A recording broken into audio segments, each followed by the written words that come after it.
understand how it percolates out into the economy, into the wider populace. It doesn't really make sense to me, but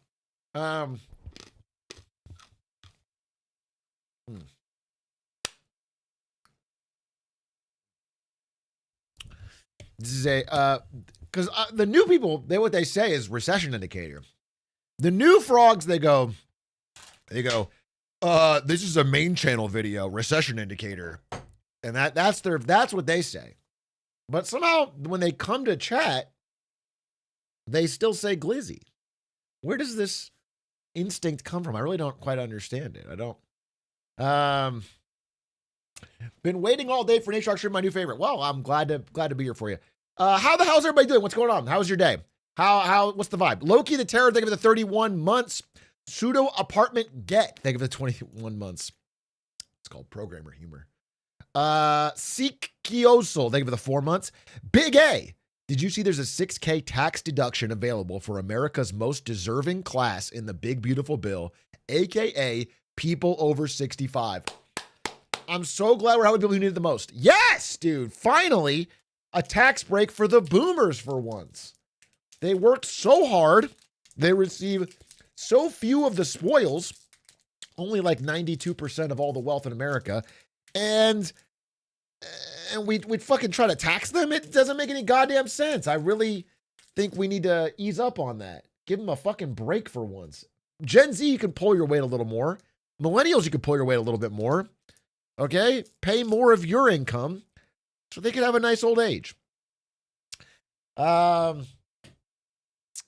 Always wonder if everyone realizes you're sarcastic. I'm never sarcastic. That's the thing. You think you're the one who's in on the joke, but we don't understand is that I'm being dead serious all the time.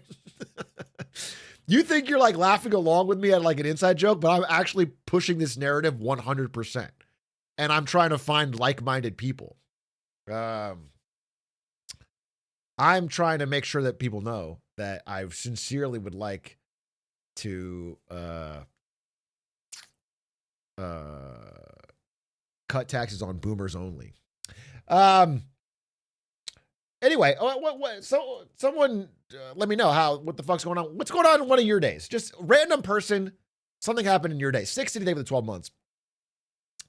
As a fellow Mexican, are you going to cover the Mexican protest? I did cover it.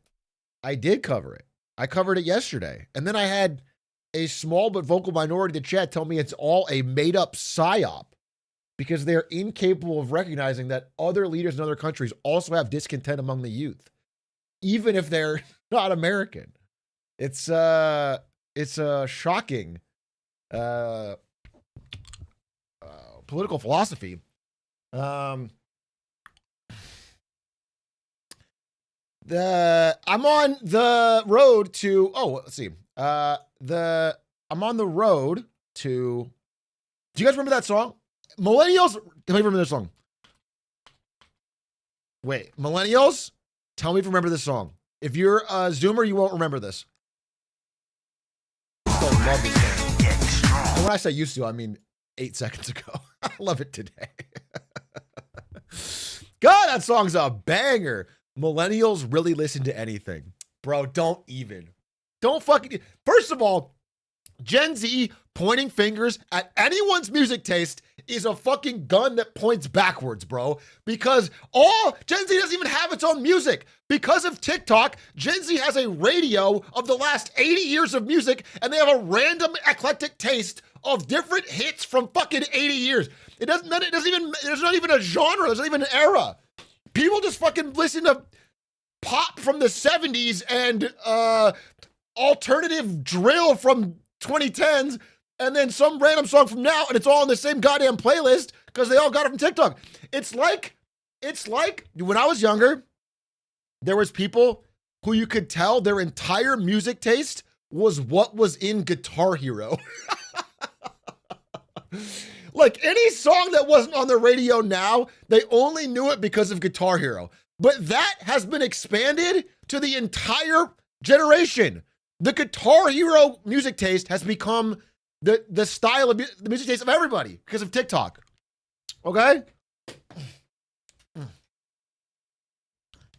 It's called poly. Yeah. Silk Song for Game of the Year. Yeah, we're going to do our voting today. You guys know my eyes are a little red. It's because I smoked a whole fuck ton of weed. Kidding. Kidding. It's because I have fucking jet lag.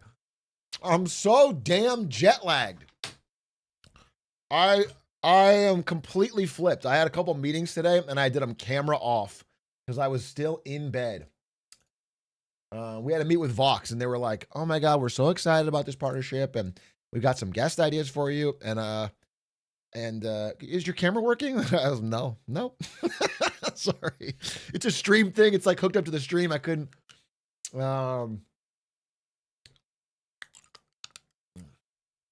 Good sleep score? No, not really. I think I got enough sleep, but I woke up at like 1:45 a.m. Completely wide awake, like straight awake. So I just had breakfast at 2 and I just went about my business for like 8 hours and then I crashed at 10 a.m. So my day's been completely thrown off.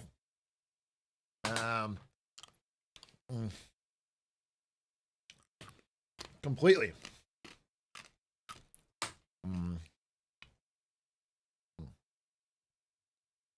Atrioc, I work at Target and it's just miserable this time of year and they keep adding new rules and it's fucking stupid. Tell me more. What kind of new rules are they adding at Target? You know, I got a thought about Target that it's almost like sacrilegious to say, but I feel like Target's gotten weak enough. You know, sometimes you can't shoot at something it's like if I thought a K-pop song was bad, I have to wait 10 years to say it. Because you can't say it when they're at peak power because they'll kill you. They'll just kill you. They'll hang you. You have to wait until there's a little bit of an opening. And I think Target finally has that opening. I'll say it. Target is just overpriced Walmart. I'll say it. I'll say it. People didn't like to hear it. But it's the same thing, dude. It's like they come from the same fucking factories in China.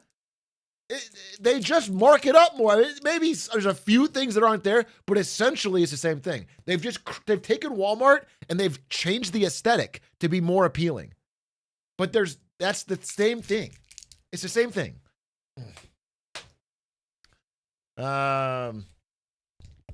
So I'm letting it out now. And by the way, I once said that to I said that in college to a significant other, and we got in a fight. Like, this is like 10, 50, this is a while ago. We got in a fight. I remember having this fight, but now it's been so long. And I think it was because, as I recall, there was a Walmart closer to where we were, but she wanted me to take her to Target.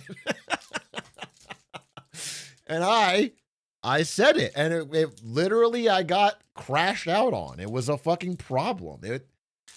And so I've literally held in that opinion for now 15 years, if you can believe it. And now I'm letting it to you guys. I'm giving you the truth. Target, your day is done.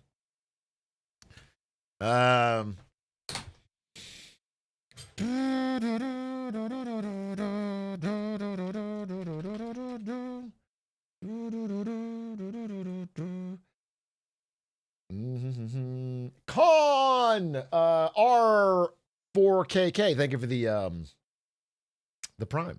I wasn't blowing you a kiss. Or maybe I was. If you really, that's what keeps the primes flowing. I was not blowing you a kiss. I was trying to do a thought thing and then I made a sound as it. Nitrion, thank you for the 7 months.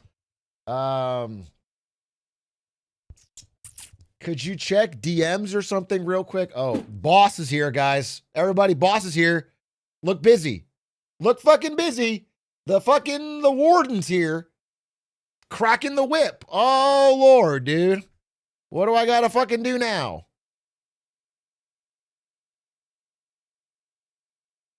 Oh, yeah, actually I do. How long are you around, Adish? I could do it like right now. I wanna talk about that. So I want to do it right now. I mean, you know me, I'm up all night. Well, he says that, but he seethes. He says that, but he seethes. I hate when people pretend that they're not mad at me. I hate it. I hate it because then I overestimate how mad they are in their mind. I hate when people are like, oh, yeah, no problem, but it is a problem. Because then in my mind, it's the biggest problem in the world, and they're fucking furious. And they're telling everybody I know. All right. Good. Then I'll just take a couple hours. If we're going to be all night, I'll just take a few hours of waffling. I'm kidding. Yeah, give me 10 minutes, and then we'll talk about it. All right. How the hell is everybody doing? How's everybody doing outside of that? What's going on in your day-to-day in your life?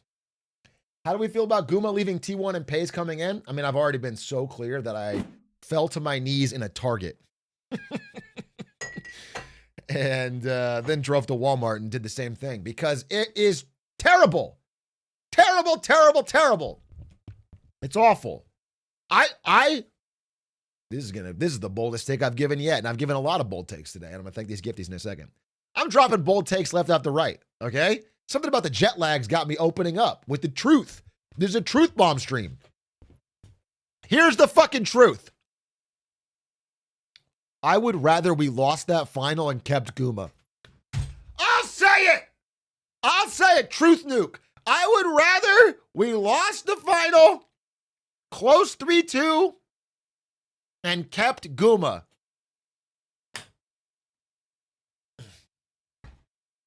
What's another trophy in a case full of trophies compared to the power of friendship? Do you know what I'm saying?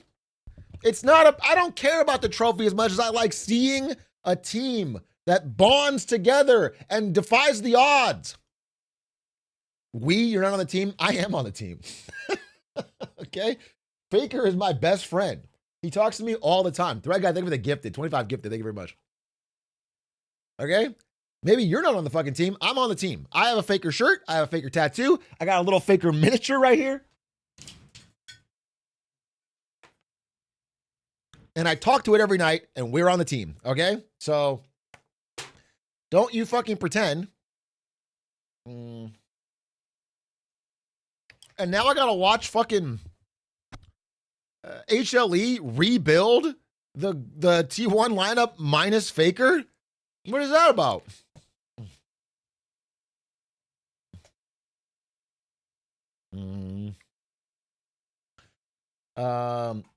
Thank you, Thread Guy. You have a message? You're dropping fucking... Wait, you're not even dropping messages. Thread Guy, you're gifting absurd amounts of gifted, but you're not typing anything. And you've only been following since 2 minutes ago. This is a chargeback situation, or you're just a big YouTube frog? I have to know.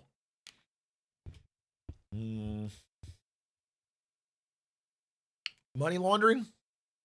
The most inefficient money laundering we've ever heard. Dude, money laundering is a solved problem in 2025. You understand? It's called crypto. Even the president does it. Crypto can handle all your money laundering fucking deals. You don't need to do anything fancy. You don't need a fucking washing machine. You don't need a car wash. You don't need a fucking... You can do it all.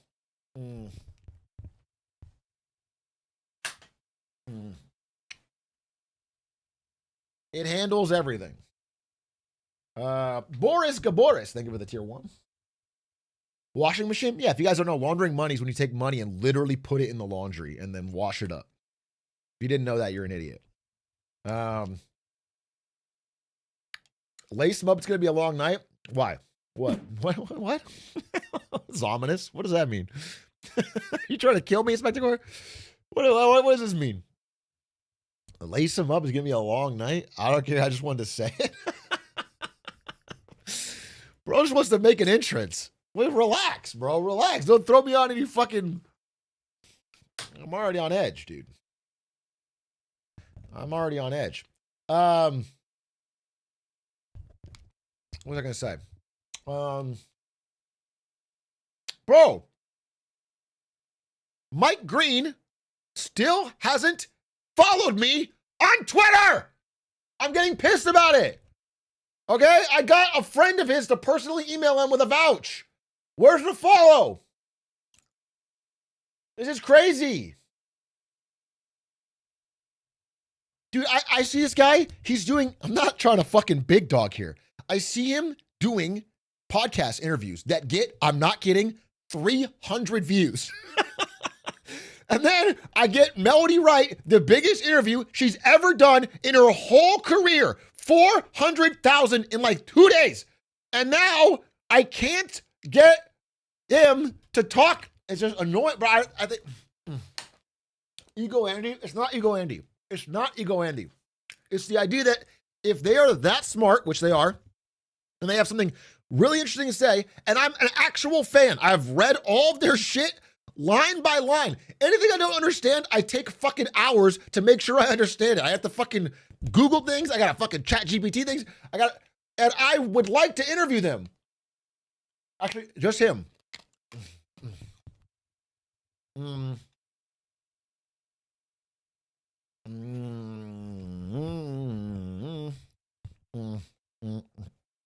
Parasocial.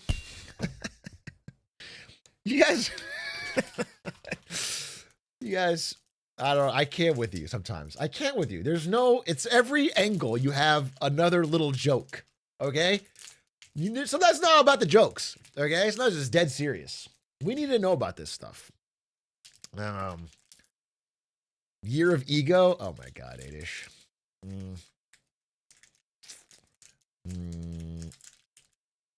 The quality of views matters too. Those 300 views are all Giga Nerd CEOs, and the 300K are broke ass big A viewers. No, the 300K, I promise you, it's like 45-year-old boomers that own fucking, I don't know, some dumb investment. And I showed your video to my real. I'm sorry to keep eating candy on stream, by the way. First of all, it's not Year of Health pilled. Second of all, it's probably loud in the mic. Third of all, it's really tasty. You say we're going to get quick candy? Bro, I feel like people around me in my life don't want me to succeed. Can I say it? Can I say it? I feel like the people around me don't want me to succeed because I was gifted this fucking candy despite the fact that I've told everybody I don't want any more candy in my life. So how is that fair? If he drops candy, he's picking up Coke? No, I swear to God. Once I drop candy and bad sleep, it's over for the rest of the world. It's over for them. I'm unstoppable. I've already done so much with these handicaps. Really, I'm oppressed. Really, nobody's had it harder than me. I think we can all agree on that. And now, banana milk is ass. Oh, now you're just fucking rage baiting. Come on, guys. Let's get it together, huh? Let's have a little bit of decorum around here. Let's not fucking. You always need at least one vice. No, I'm not. My vice is going to be like when you're interviewing for a job. I guess I work too hard. That's my vice. I guess my biggest weakness is that I care too much. That's going to be my fucking.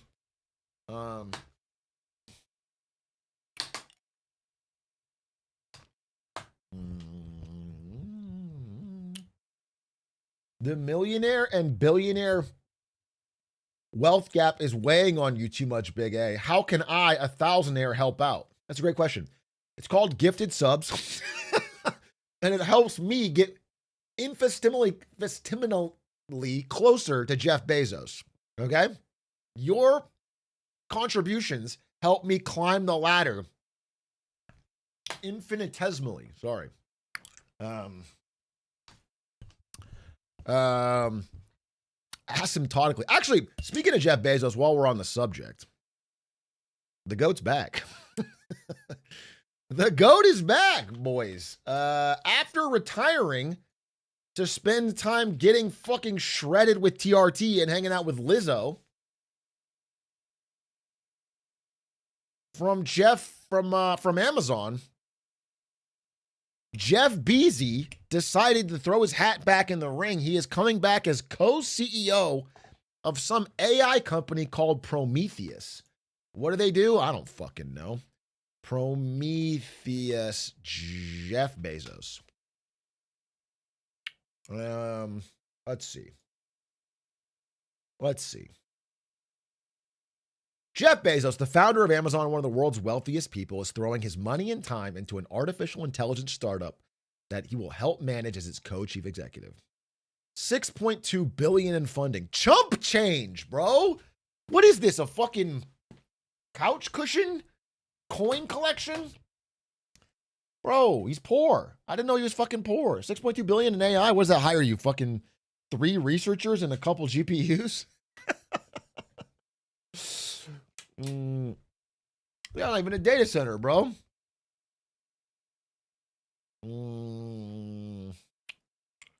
He had an extravagant, celebrity-filled wedding in Venice.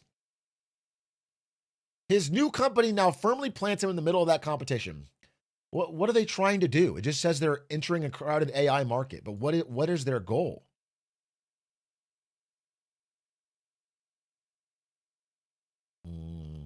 The company's focusing on AI that will help in engineering and manufacturing in a number of fields, including computers, aerospace, and automobiles.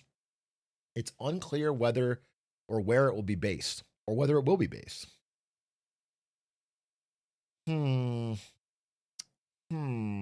AI to robots? All right, well, we'll have to see. Anyway, he's back. I mean, he was remarkably successful during his time at Amazon. Although I will say, when did he leave? I feel like the majority of the capital appreciation has happened under the tenure of Andy Jassy. Much like Tim Cook for Apple.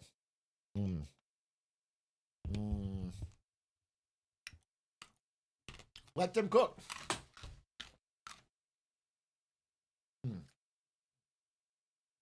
Speaking of Tim Cook, I think he's retiring. Tim Cook, retiring. I believe Tim Cook is retiring in early 26. Jesus.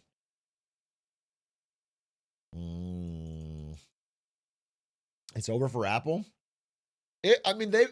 That would be a pretty bad sign because Apple has had look. To be clear, this is the Tim Cook era.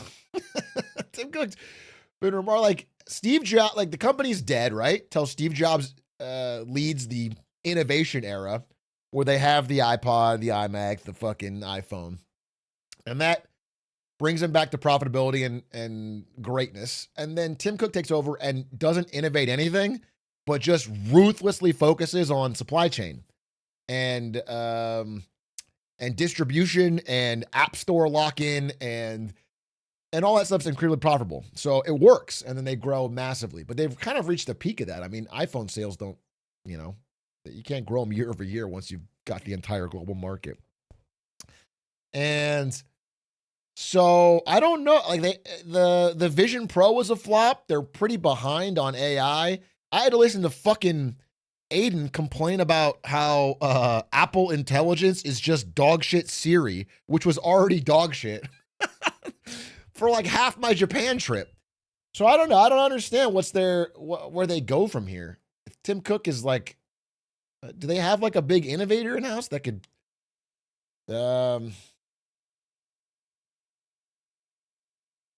I hope the new CEO of Apple is Emmett Shear. Oh, bring back the Twitch goat. All step to the plate.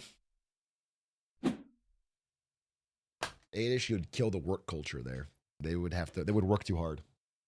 If Adish was CEO of Apple, everyone would quit because he's a slave driver. Hey, Big A, I will eat the Apple logo. Wait, sorry. Trisky, they have the 65 months. I heard Steve Ballmer's coming back for one last job. Dude. Steve Ballmer. Steve Ballmer, forced out of the NBA over Kawhi Leonard scandal allegations, goes back to be CEO of Apple. One last sweaty developers chant. Tim Cook steps off stage. The lights go dim. I've had a great run as CEO of Apple, but there's always been one thing missing. one group who we weren't serving as well as we could. And then the light clicks on and it shows the silhouette of a sweaty Steve Ballmer. And then you hear the microphone, developers. And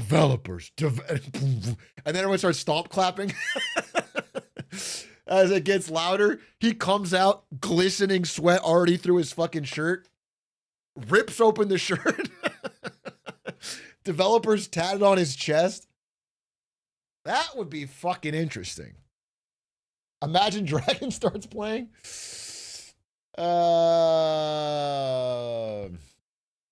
I'm just saying. I wouldn't rule it out.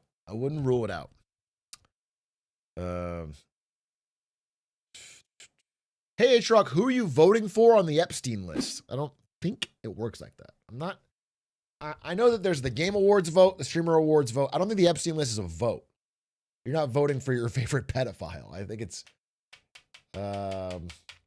think it's more about finding and punishing the perpetrators of heinous acts. But I could be wrong because they haven't released it. So, actually, let's talk about that. So okay. Look, breaking news as of today. Breaking news. Live updates. The Senate has voted. I'm sorry. Yeah, what was the ratio on the vote?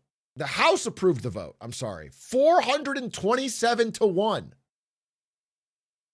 I believe the Senate is also. The yeas are 427. The nays are 1. 2/3. Dude, who is the one nay on the Epstein vote release? I mean, who's the one nay? Clay Higgins?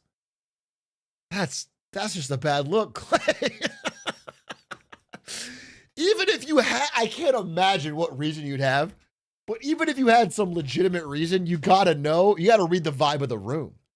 Do you know what I'm saying? You gotta read if you see that everybody's voting, yeah, release it. Don't be the one guy who's like,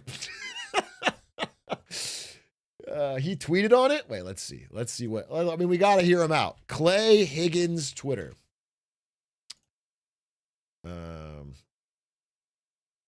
Clay Higgins. Lord, give me strength. Help me to be worthy. Okay. Monday night in D.C. A lot going on. It can be a very busy week. Just keep in mind, America, that, you know, we have to try to do the right thing, even if it's like difficult. We have to try to do the right thing at all times. So that's what I shall continue to do. This is the video from right before he voted no. This looks like the fucking Riddler in the Batman movie, dude. What is this fucking steady cam walking at night? I'm going to do the right thing. That's insane. That's insane because the argument that you're protecting victims would only be feasible if the victims were telling you, yeah, please don't release it. But the victims are out there every day in front of the House of Representatives protesting to get it released. They're nonstop, dude. I got a couple clips here. Let me see. I got a couple clips here. Oh boy. The age-old battle of finding the clips. Did I put it here? Oh, here it is. Here. I mean, here's an Epstein survivor. Here's an Epstein survivor talking on CNN. You said you voted for President Trump, actually, but your plea was to stop making this about him and to essentially start making it about y'all.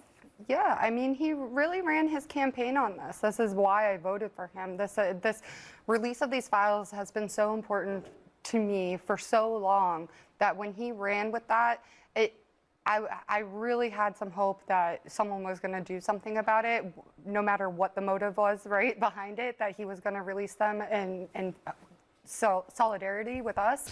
But then he completely flipped. And I mean, he was even working with our lawyers and stuff. So it was really hard to go from helping us to. Look, some people are making fun of him, which I think is inappropriate. But what I'll say is, like, there was a lot of people for whom this was true, even people not directly affected, where they had the vibe that I think he stoked on, if not directly endorsed. There's no people around him, that he was going to be the guy to bring this stuff to light. He was gonna open it up and reveal it. And then ever since he's been in power, it's been a complete 180 lockdown at every step.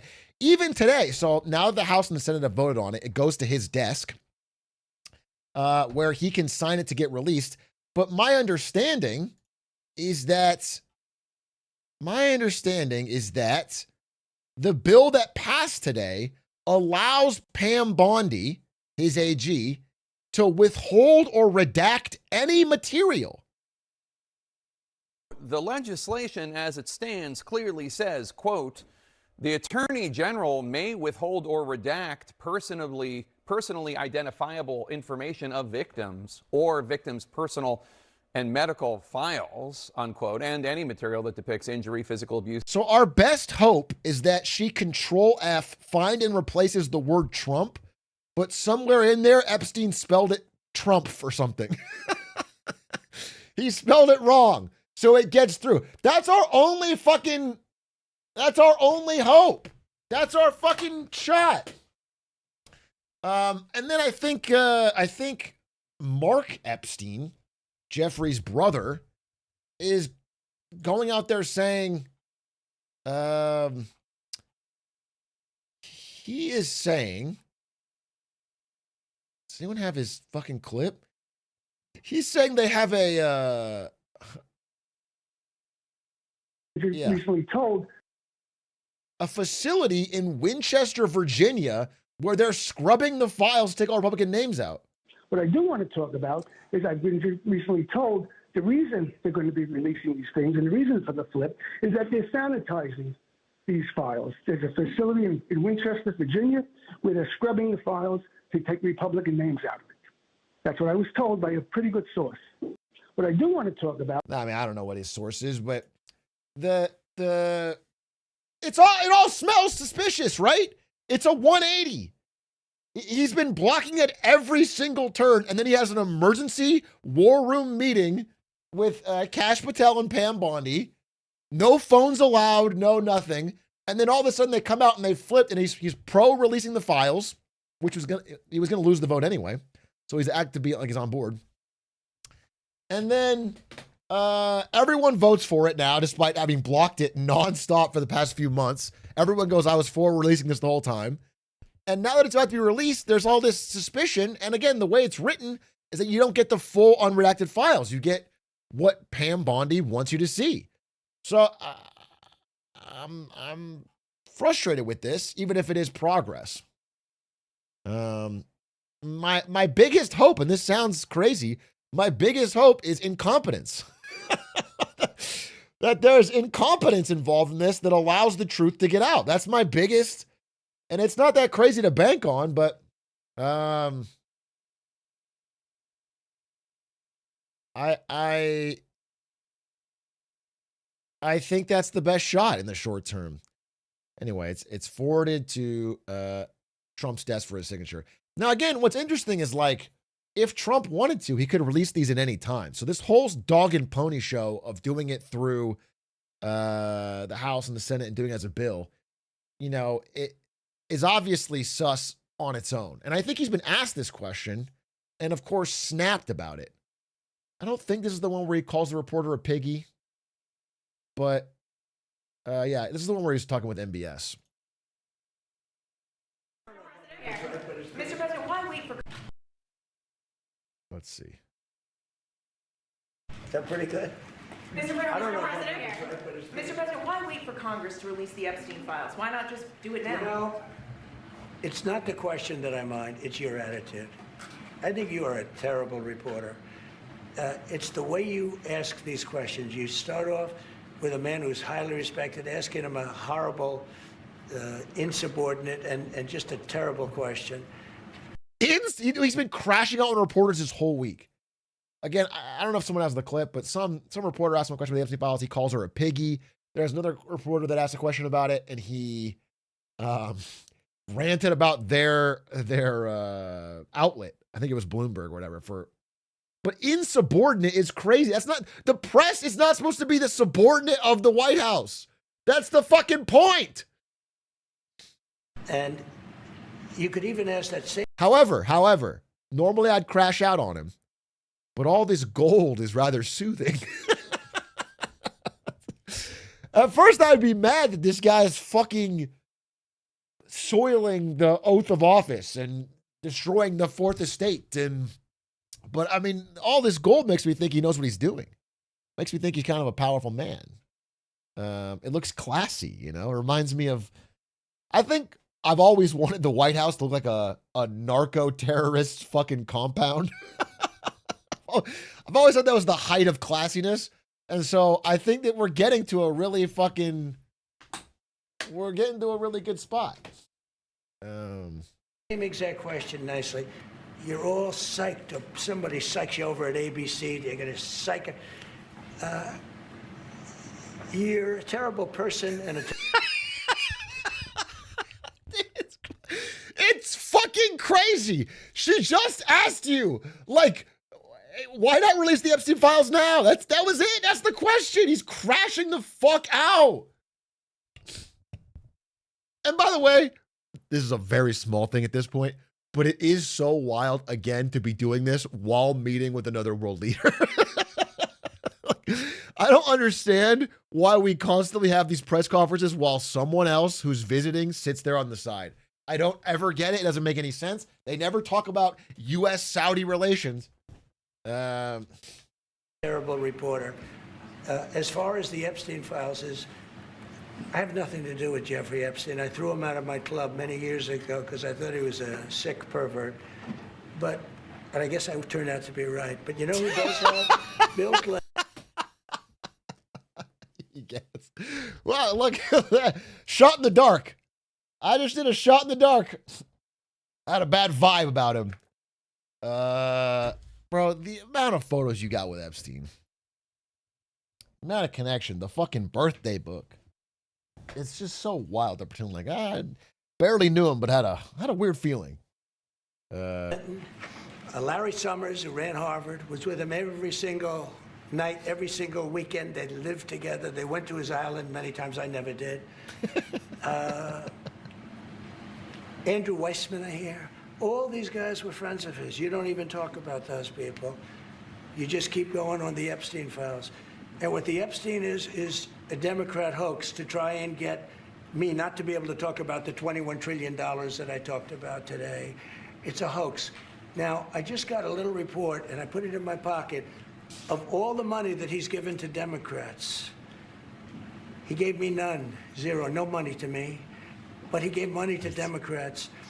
And people are wise to your hoax. And ABC's, your company, your crappy company, is one of the perpetrators. And I'll tell you something. So why not just sign it now? I think the license should be taken away from ABC. Jesus Christ! Because your news is so fake and it's so wrong. And we have a great commissioner, the chairman, who should look at that. Because I think when you come in and when you're 97% negative to Trump, and then Trump wins the election in a landslide, that means obvious. Dude, it's beyond parody. Someone asks you a very simple question. Why are you not releasing the Epstein files? You have the power to do it. And your answer is to insult them, insult their station, call them a terrible person, then say you're going to ask the commissioner to try and get the ABC broadcast license revoked is fucking crazy. I mean, it's like cartoonish.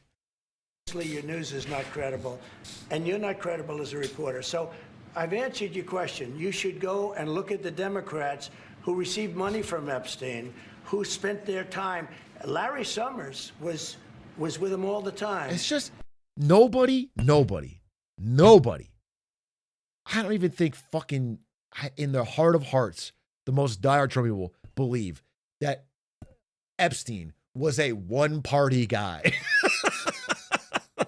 I don't think anybody fucking believes it in the whole world if you're deep down in their heart. Nobody believes that Epstein's fucking rich and powerful connections did not cross party lines, that he was not deeply enmeshed in both Republicans and Democrats at the highest level. It is absurd to think. It's just absurd. That creep of the fund guy was with him all. That creep, the fund guy. Let's see. Let's see.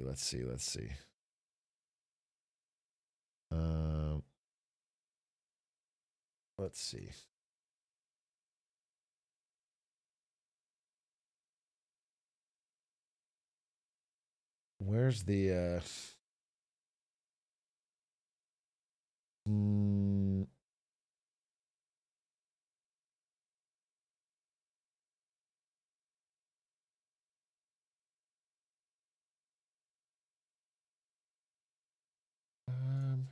let's see. We can watch this one. What is this? Could you tell us why? I had an MRI. This is just him bragging about his intelligence, which we all know is world class. So I don't need to fucking watch that. I'm trying to figure out what's going on with the Epstein stuff. Because this has been a long journey coming. And by the way, is there a timeline on like?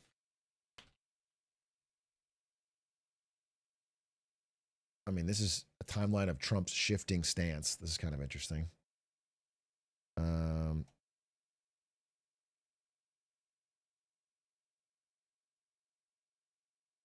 Yeah, I mean, yeah, we've seen the clips on this, but yeah, going from Pam Bondi saying the files are on my desk right now to review, and they were waving these fucking binders. I remember that. They had like conservative outlets and TikTokers holding up these binders of the Epstein files phase 1. And then later comes out, they say nothing. There is no Epstein files. He acted alone. Those files were fake. I redacted. I misspoke. And then Trump says it's all a hoax. Nobody should focus on it. Let's move on. It's all been a big hoax. Okay? If a document is credible, if there's a document that's credible, she can release. Whatever's credible, she can release.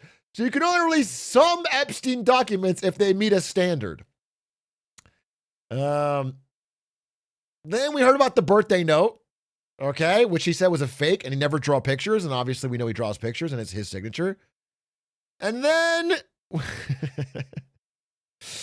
then it died down for a while, okay? And now it has started to pick back up again, and finally, they have the votes in the House to do it, so he had to flip, especially after the leaks. And so he flipped to, wait, what is this? Oh yeah, this is after they moved Ghislaine Maxwell into a like luxury prison where she's getting a dog apparently and being waited on hand and foot and possibly getting a pardon. Every time they ask him about whether or not he can pardon Ghislaine Maxwell, by the way, he goes, I don't even know who that, I've never even thought about it. I could do it, but I haven't thought about it. He always goes like, I mean, I totally have the power to do this, but like, I don't, Ghislaine who? And it's like insane. It's such an insane, I don't know. It all seems very, very transparently obvious that he has a deep personal reason for not wanting the files released. And now we're going to get I think a heavily sanitized, heavily politically biased version of the files. But I'm hoping that through incompetence and through, I don't know, maybe the fucking power of the internet, people are going to dig into these and we're going to get more than they would like to have released. Nobody cared about Jeffrey Epstein when he was alive. And if the Democrats had anything, they would have released it before our landslide election victory. People cared about Jeffrey Epstein when he was alive. That's why they were so mad that he was able to die in prison. That is why they were extremely upset.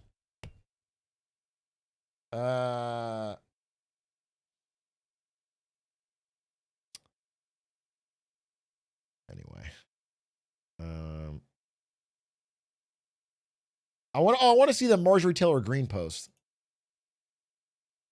As I said Friday night aboard Air Force One to the fake news media, House Republicans should vote to release the Epstein files because they have nothing to hide. That's so funny because you've said the opposite so many times.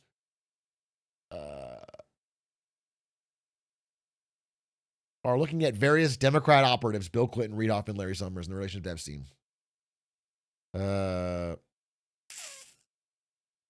All I care about is Republicans get back on point, which is the economy, affordability, where we are winning big. That's another thing, bro. This is like not really related to the Epstein discussion so much, except that I think it makes him weak on people are broadly less interested in defending him because of the big push lately to say that we're in a golden age of affordability, which is just, I think I have a quote. I wonder if I could find this. I'm trying to, give me a second to find this. This was like the post I did right after the election. I'm trying to find, what would I have called it? I wish I had a librarian. Did I call it like What Now or something? Maybe this. Hello. In a major way in the aftermath of, okay, this is the video.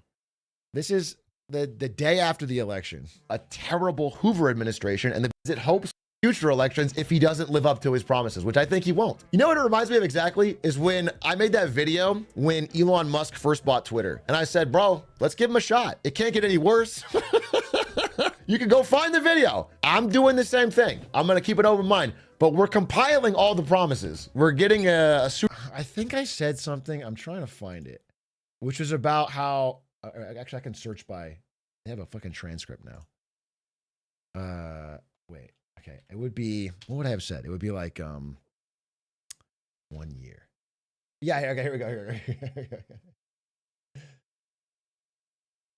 I want to speak almost to Trump voters, like just to keep your mind open, bro. Because here's what I think is going to happen. I think we're going to flash forward exactly 1 year from now. You can almost clip this. And there's going to be people who agreed with me. Right now, the economy's bad, bro. Even if the stock market's up, like regular people are getting screwed. And in 1 year, they're going to be like, the economy's great, bro. Look at the stock market. He's fucking 100. And by the way, when is this recorded? November. It's 1 year. 1 year. 1 year. 1 fucking year. It's been 1 year, and it's exactly what happened. Exactly what fucking happened, bro. And you got Trump and some dire Trump supporters coming out there and saying we're in some fucking golden age. He's posting, the White House is posting like, White House is posting.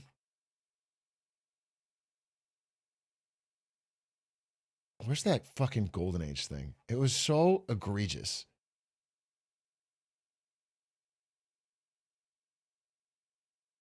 They post too much. This is crazy. When I'm scrolling, they post too fucking much. The White House tweets 400 times a day. Jesus Christ. Oh, with the men and I mean, this one, the fucking the speech, not to McDonald's employees, by the way. That's who he spoke to during the election when he did the whole I'm working at McDonald's thing. You know, it was a fucking PR stunt, but it was kind of humbling, relatable, rich guy working at McDonald's. Now he's speaking to franchise owners, talking about how it's the fucking golden age. This isn't even what I was thinking of, though. But, and this constant repeated lie that Thanksgiving prices are down this year, that it's cheaper. And like every time someone presses him on it and goes, hey, yeah, but if you look at the comparison, there's like 1/3 the amount of turkey in the two samples. Like it's like 15 items instead of 24, and he won't answer. He calls it fake news. It's crazy. Like it's obviously more expensive. It's just like pissing in someone's face and saying it's raining. It's obvious to everybody, Republicans, Democrats, everybody. And that's why I think he's at his weakest he's ever been right now. And it's because of the affordability stuff. I do think based on that tweet, he's finally starting to read the room and try to focus on it more. But the fact is it's not an easy problem to fix. And his policies have only made it worse. They're rolling back some tariffs to try and, I don't know, reduce prices on beef and coffee and things, but the fact of the matter is we haven't changed any of our spending habits. We haven't changed anything that would slow down inflation. And so it's only getting worse. And I think it's very funny to go from criticizing Biden for doing this and then trying to defend Trump for doing it, but even worse, even more egregiously, just fucking saying how great everything is, how affordable everything is, how we're in a true economic golden age while unemployment is worse than it was. Prices are worse than they were. Yeah,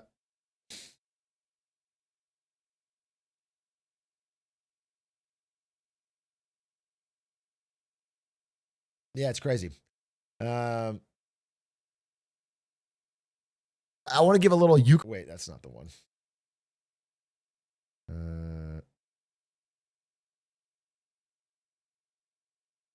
I'd like to go back to a time when the government didn't shitpost or troll. We're in a new era, baby. Wake up. Wake the fuck up. Shitpostings. We're in a shitposting culture. Everybody's going to shitpost.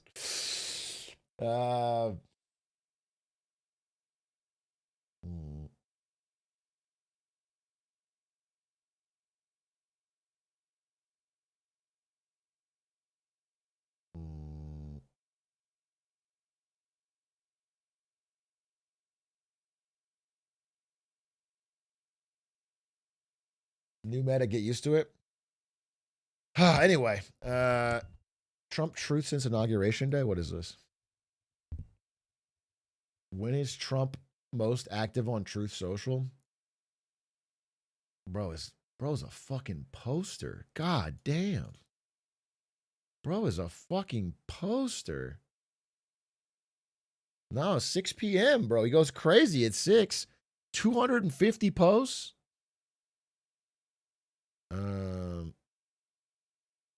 600 plus posts on Monday. He's even got some 2, 3 a.m. here on bro, he's up late. You got to respect the hustle.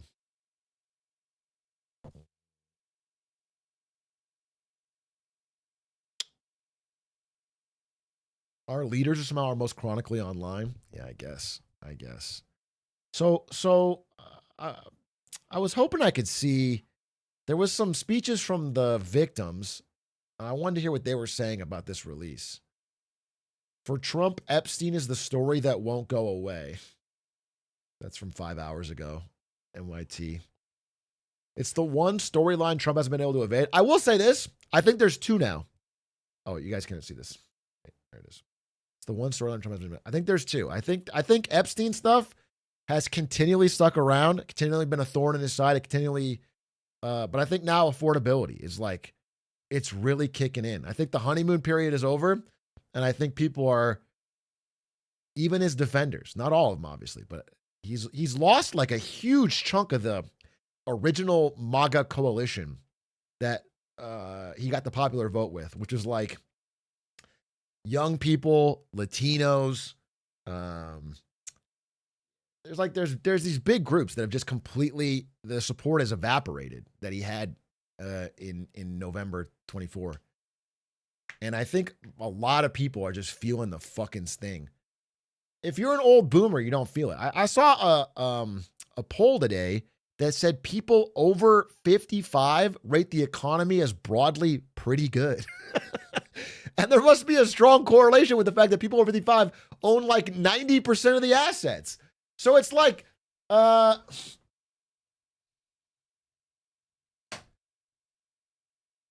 it's just, I think getting more and more clear to people, and they're getting more and more angry. Nothing Trump has tried to do to get out of the news has worked. He sought to distract from the files. He tried to bully House Republicans into killing the effort to get him released. When his attempts failed, an increasingly frustrated Mr. Trump threatened primary campaigns against GOP members who cross him, and even accused one of his biggest supporters of being a traitor. See, that's Marjorie Taylor Greene. Marjorie Taylor Greene, I think,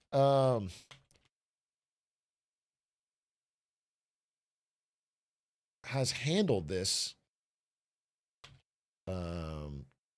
for her base decently well. She just keeps saying, like, I support everything Trump does except for this. Where's the...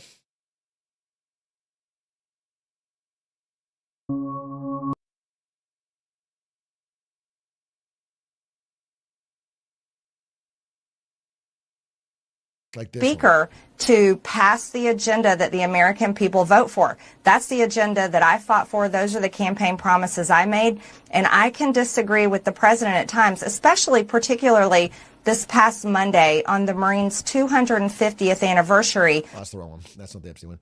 But I will say, like, whatever. I'm not a Marjorie Taylor Greene supporter. But, you know, we're reading this book when everyone knows that everyone knows.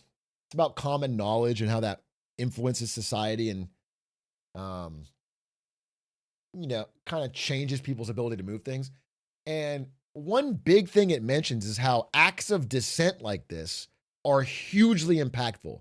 Even if it seems like one person, if she goes against the party line or the entire lockstep with Trump and doesn't get destroyed, it completely opens up the field for other people to dissent.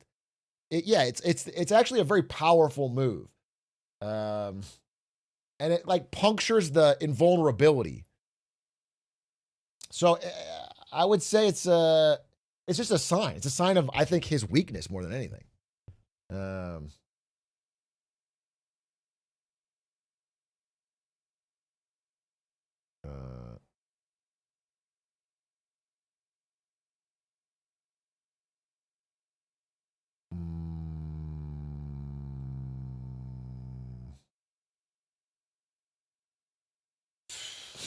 He's sorry. Anyway, we'll see how it goes. I mean, we have to wait till he signs it. It would be crazy if he didn't sign it at this point. And then I think we're gonna get some really weird sanitized files. We'll have to follow up on that. But so you support MTG 2028? Oh yeah, Magic the Gathering. Yeah, I would like Hasbro to run our country. Couldn't get worse, huh?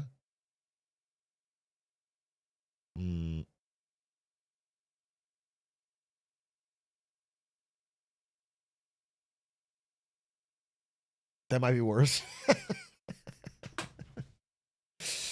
What if we see the company Hasbro on the Epstein list? Hasbro would at least milk all the boomers for all the money they have. I feel like Hasbro's been way better at milking millennials. Who are the primary target of Wizards of the Coast stuff? Well, not Ayo, but I feel like yeah, millennial nerds are getting destroyed they're getting one shot by Wizards of the Coast. Do you think Trump has a nickname? Only job is to come up with new names for enemies? Yeah, he's kind of fallen off though. Marjorie Taylor Brown was pretty weak. Big A, mostly a YouTube viewer here. Have you thought about multi-streaming on YouTube? I thought about it, but I'm not interested, really. There's no gain for me other than some more viewers, I guess, but all the viewership comes from the videos, not the live stream. So I just need the chat to be good.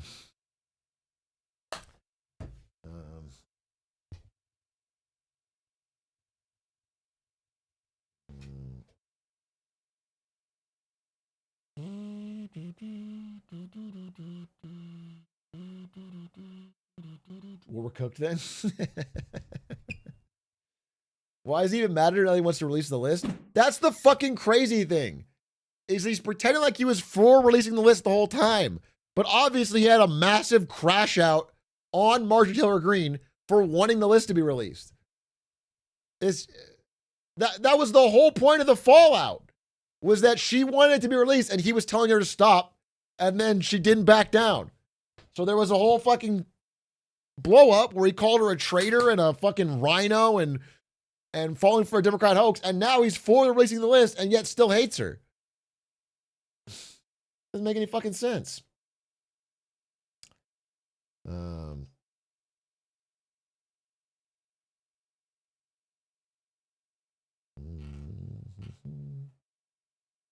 Is there any way to tell if the files are sanitized? I have no fucking idea, bro. I don't know how it works. This is the first gigantic pedophile ring file release ordered by the House and the Senate in my lifetime. that the president is probably on and is trying to sanitize quickly before it comes out. This has never happened before. I have no idea how it's going to look or their capability in sanitize. I don't know if it's going to be black bars or just not included, but based on the way it was written, I just want to be so clear. Pam Bondi can choose to not release any part of it as part of a ongoing investigation or whatever. So,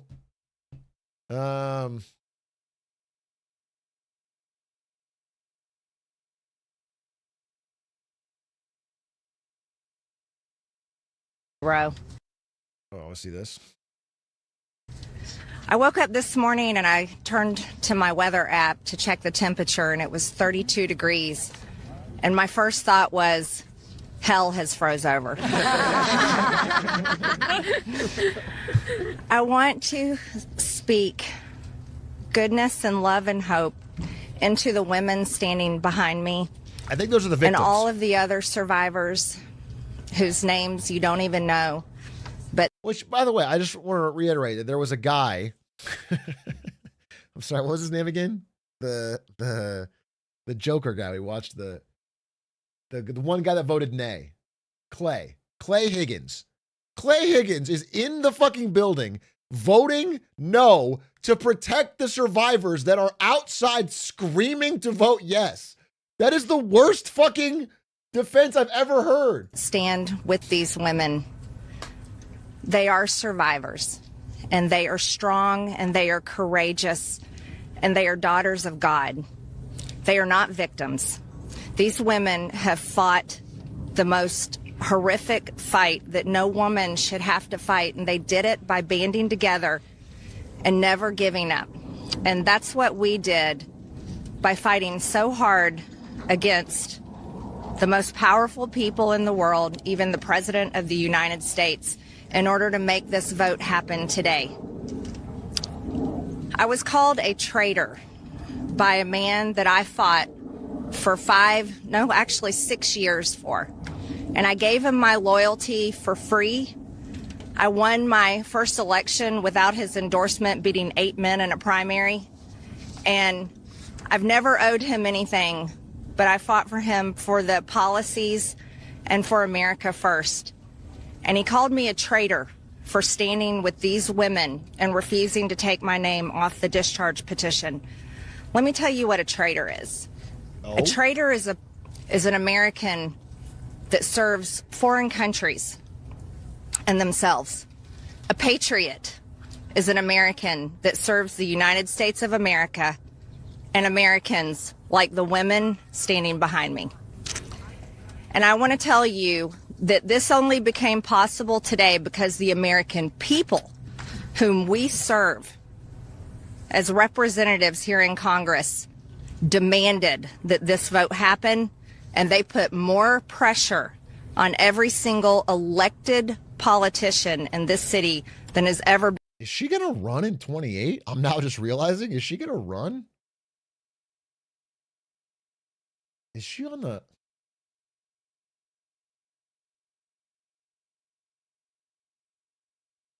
Been put on them. And today you are going to see probably a unanimous vote in the House to release the Epstein files. But the fight, the real fight, will happen after that.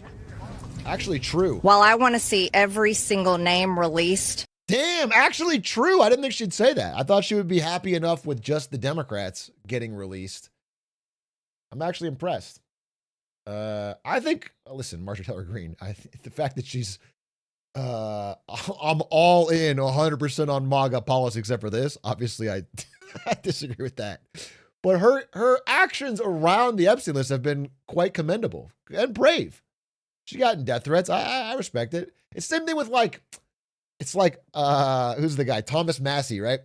So Thomas Massey, I want to like him sometimes because he'll be like, listen, I'm a strict fiscal conservative and I'm voting against the big beautiful bill because it expands the national debt. And I'm like, hey, go off, King. And then he'll tweet like, the fucking chemtrails the CIA are putting into my fucking air. Thank God we had shut down the government so I can stop breathing this he's fucking crazy, right? It's like, I have to take the parts that I can support, right? And in this case, I appreciate what she's done around the fucking Epstein files because Without a few dissenting voices, they probably could have buried this shit. So that these women don't have to live in fear and intimidation, which is something I've had a small taste of in just the past few days. Just a small taste. They've been living it for years. But the real test will be, will the Department of Justice release the files? Or will it all remain tied up in investigations? Will the CIA release the files? Will a judge in New York release the information? That's information that needs to come out. And will the list of names that these women privately hold, and they hold it because of their fear in their heart of what would happen to them if they release it on their own, will that list of names come out? That's the real test. So I want to thank Thomas Massey and Ro Khanna for your bravery in doing something that is much needed in America, crossing the political aisle that has become bigger than the Grand Canyon in America. But these men crossed that aisle on behalf of these women. And that is more of what is needed today in America than ever in our history.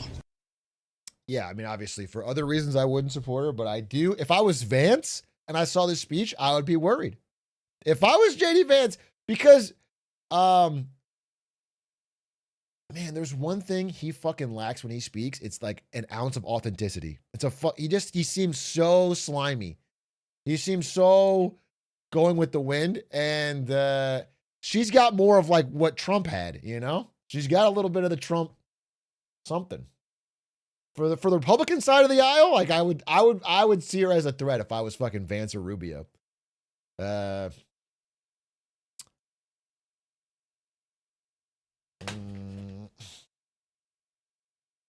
He's literally Aaron Burr reincarnated. Yeah, Vance does give Aaron Burr vibes. He does.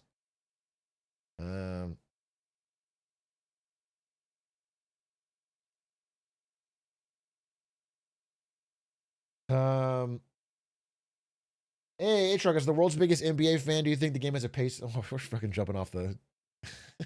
It does, by the way. You're right. Okay, it fucking does.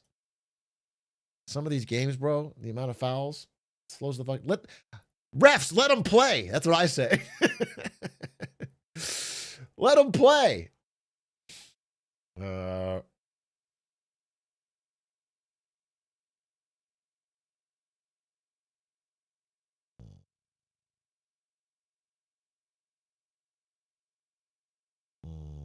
Give your detailed thoughts on the new TFT season. I haven't played it. Do you think that even if redacted, those who do go down can drag others like Trump down with them? We don't know. I don't know how it's going to play out. All I know is we're at a precipice now because the ideal outcome for Trump seemed to be that nothing was released and we bury this and move on. But through the tenacious effort, primarily of the survivors for keeping the story out there, but through a few politicians and the public pressure, eventually we have now gotten to a release vote. So that means something's going to come out. And if that something indicates there's a lot more to the story, hopefully the pressure continues. I'm happy that someone on the Republican side of the aisle, like MTG here, is saying they want the full thing unredacted. That's good. Because they're going to try at this point a Hail Mary, I think, to just put out a few key names, put out Bill Clinton and fucking Reid Hoffman or whatever, and go, look, that was the list. That was the fucking, that's all Jeffrey Epstein did. And the hope would be we get the full fucking thing. Everybody. The fact that they attempted to tell us that he fucking worked alone for decades is crazy. There's clearly powerful people. Do you think Ludwig's song helped to release the list? Well, here's what I'll say. There was this big buzz of Epstein release energy, and then Trump tried to kill it, and it sort of died off. And then Ludwig put out a really powerful anthem, if you will. A powerful, I don't even want to call it music because it's bigger than that. And all of a sudden, the energy's been back. Play the song. Oh, we don't. I think we all know how powerful it is. We don't have to. it's just so pleasing to the ear that I would hate for us to listen to it right now. Obviously, I'm a big fan of that incredible music, but it would just might be too fun to listen to put it on right now. Don't know that I want to subject ourselves to something so sonically pleasing. True Sham, wow, thank you for the prime.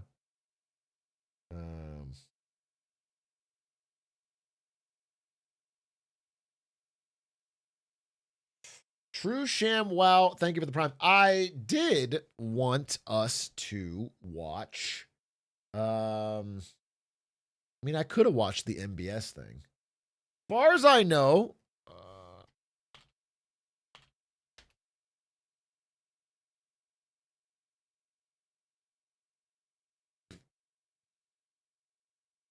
when's the interview happening? We're still figuring it out. We're still figuring it out. Please watch it. It's insane. I'll watch a bit of it. I'll watch a bit of it. But I want to watch, there's like some pretty great new vids out. I wanted to watch, there's a Good Work CoffeeZilla collab that is supposedly pretty sick. That we've seen for a foreign dignitary in this second Trump administration. This is the Crown Prince's first visit to the U.S. in 7 years. The two leaders expected to discuss increased cooperation. Let's listen in. Very good friend of mine. And so I want to get some context here. MBS here, Mohammed bin Salman, who's I think 40 now, young, powerful leader, Saudi Arabia, became persona non grata here in the White House after almost assuredly ordering the murder of journalist Jamal Khashoggi. All right, he ordered the journalist murder. He was chopped up and killed. And then the Biden administration no longer wanted to have him come by and talk to him. And now we find ourselves in 2025. Now, this is tough because there's an argument you could make that the importance of the country, you know, like you're not going to be able to unilaterally decide who's the leader of a fucking major Middle Eastern power. So you're going to have to possibly do diplomatic meetings with them. It's not insane. Like, Putin's definitely murdered people, but I wouldn't actually be mad at Trump for meeting with Putin to try and discuss the Ukraine war. It's not, I don't think that's crazy. I don't think it's actually an insane thing to do to meet with him. However, my understanding is that during this meeting, he pretends like the murder didn't happen or that MBS knew nothing about it, which is absolutely insane. Like, you don't have to, you can have the understanding of geopolitical realities and then the need to meet and have some kind of relation with another country without running PR for them. I'm very proud of the job he's done. What he's done is incredible in terms of human rights and everything else. And he's the Crown Prince, the future king. And I just want to pay my greatest respect to your father, the king, who is an amazing man. I met him early on. He greeted me at the airport at an age that was pretty high up there. It's fucking crazy to open with great things you're doing with human rights. Of all the things Saudi Arabia is doing, I don't know what the great things with human rights. They're doing great things with spending money on sports. They're doing great things with trying to build gigantic billion-dollar pits in the desert.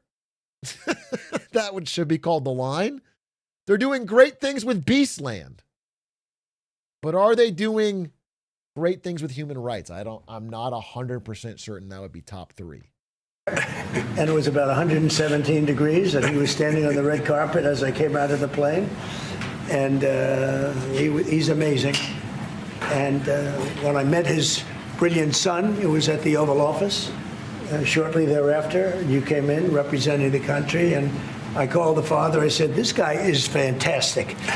And I don't know if that helped you or hurt you, but obviously it couldn't have hurt too much because here you are. I will say, I think Faker said the same thing, so I'm on board. As far as I know, Faker played League of Legends with MBS, who's a big gamer, and he's cheesing. So I might be.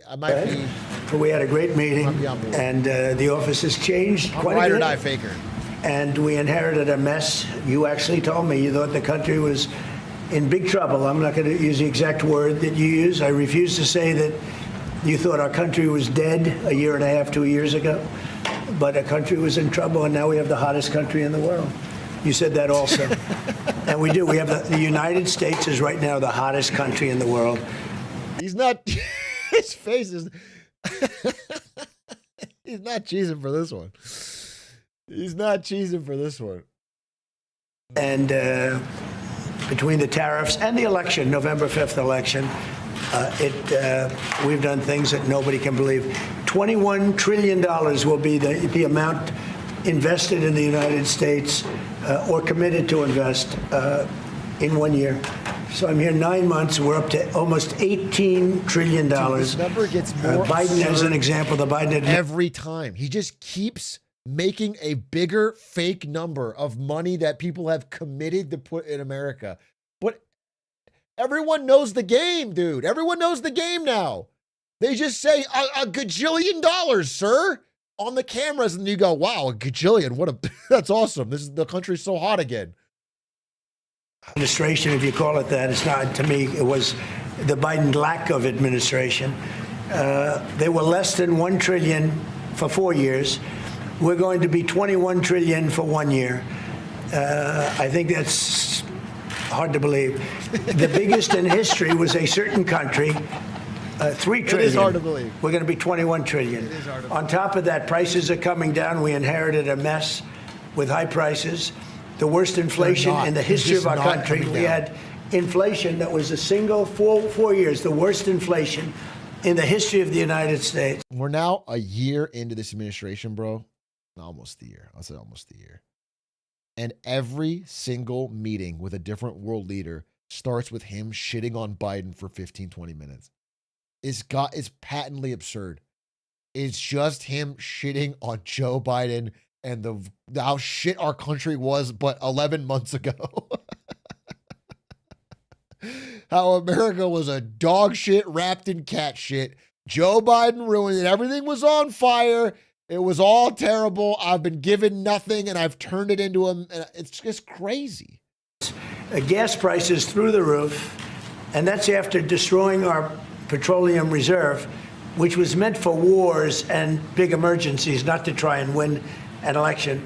They opened up the reserve so that people get $3 less in gasoline, and it didn't work. They got about 3 cents less, because as big as those reserves are, they're peanuts when you're talking about that kind of traffic. And we're rebuilding the reserves. We're doing all of this, and we've done a job. We're also bringing down prices very substantially, and we've already brought them down very, very substantially. Gasoline is way down. I think you'll be seeing $2 gasoline, but we're now at $2.50, $2.45. Some are lower than that. It was $4.50, $5, $6, $3.50, $3.75 under Biden, all different numbers, but way high. And we have energy way down. But the biggest thing to me, because I know what it means in jobs, is the fact that we're at over $17 trillion, Scott, and we expect to be around $21 trillion in 1 year. And that's many times bigger than in history. The highest number was $3 trillion. Dude, I can't tell if he believes this. It feels like maybe people are telling him this and he truly believes it, but it's just an absurd, stupid number. It's just so ridiculous. There's not $21 trillion of investment come into America in 1 year. It's not. And we're going to be at $21 trillion. That means new plants, new AI, new auto plants. We have auto plants coming in from Canada, from Mexico, from Germany, from Japan. Toyota just agreed to invest $10 billion on new auto plants, all American workers. We've never been in a position like this. You can go back to the beginning. Our country has never been in a position like this. And it really is because of the fact that we use tariffs to bring all this money in. And you're going to see the results in a year when these plants start to open up. We have more plants under construction now than at any time in the history of our country. And these are big plants. These are the biggest plants anywhere in the world. And I want to thank you because you've agreed to invest $600 billion into the United States. And because he's my friend, he might make it $1 trillion, but I'm going to have to work on him. But it's 600. We can count on 600 billion, but that number could go up a little bit higher. Yes, sir. I don't know. We'll see. But we appreciate it very much. So Saudi is going to be investing at least $600 billion, and that means investments in plants, in companies, money on Wall Street, and what it really means. Dude, I'm sorry to cut this off, but there is a funny screenshot I just got, which is from Congressman Troy Nehls, who 4 days ago said, "I'll be voting no on the Epstein hoax."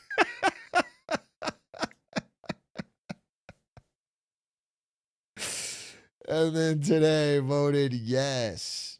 That's so fire, dude. And they will still pretend like they weren't against it. Like it wasn't a categorical push to shut it down and call it a hoax. And now they're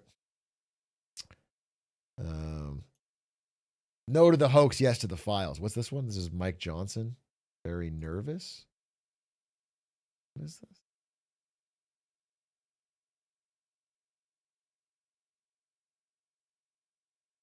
Seeing the bill. Any reaction to Leader Thune seeing the bill without adding amendments or changing it? I am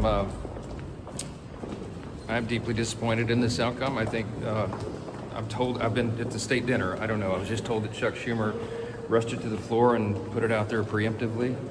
It needed amendments. I just spoke to the president about that. We'll see what happens. So do you think he may veto it? You say you spoke to the president? I'm not saying that. Is he supportive of it in its current form?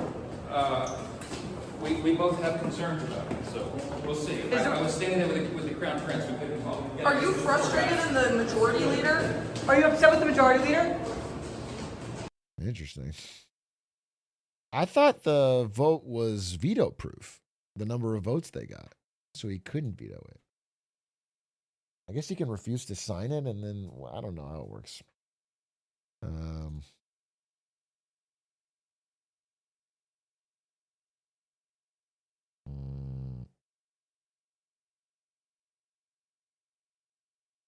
If he vetoes, they can send back and overrule it, I see. They can send it back and try to get the amendments, though. I feel like if they have some sort of amendments, they could stall it and have the Republicans block it. I don't think they would vote for it again. Interesting. I wonder how this is going to shake out. Very, very, very odd. Very, very odd.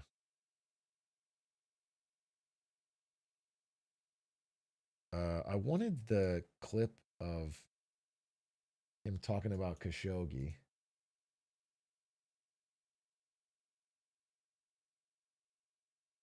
For everybody that really counts as jobs, a lot of jobs. We have a lot of jobs. So I just want to thank you. We've been really good friends for a long period of time. We've always been on the same side. We just don't. The unemployment rate keeps rising, although we're not releasing the numbers for October, for whatever fucking reason. I guess they're getting some redacted or changed ones coming out, but we don't. We just don't have job growth. Absolutely not. It's getting worse. We're getting more layoffs and fewer quality jobs. And I don't know where the 21 trillion is going to, but it doesn't seem to be going towards quality, good jobs in America. Of every issue. I think we've done a great job in wiping out. Bro, MBS hasn't said one word, by the way, yet. He's just smiled. He just keeps fucking cheesing every now and then.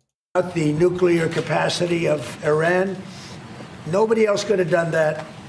No other president would have done it. We had the pilots in the Oval Office right here. We were celebrating a very successful. His fucking face. Dude, his face is like,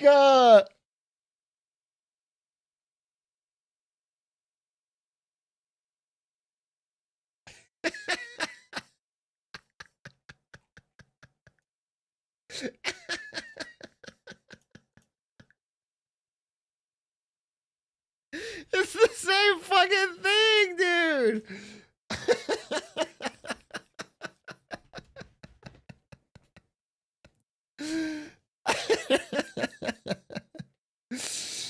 That's so fire. Well, I gotta tweet this. I gotta tweet this.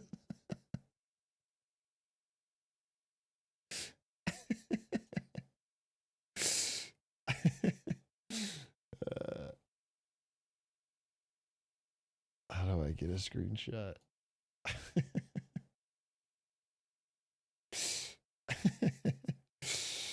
Okay, let me see.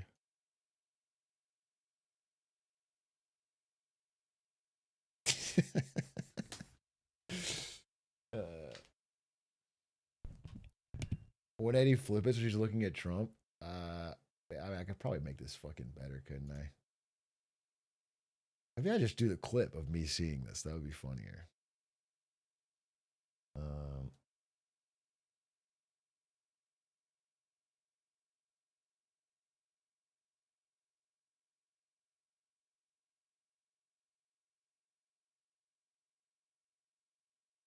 I'm just tweeting it. I don't give a fuck.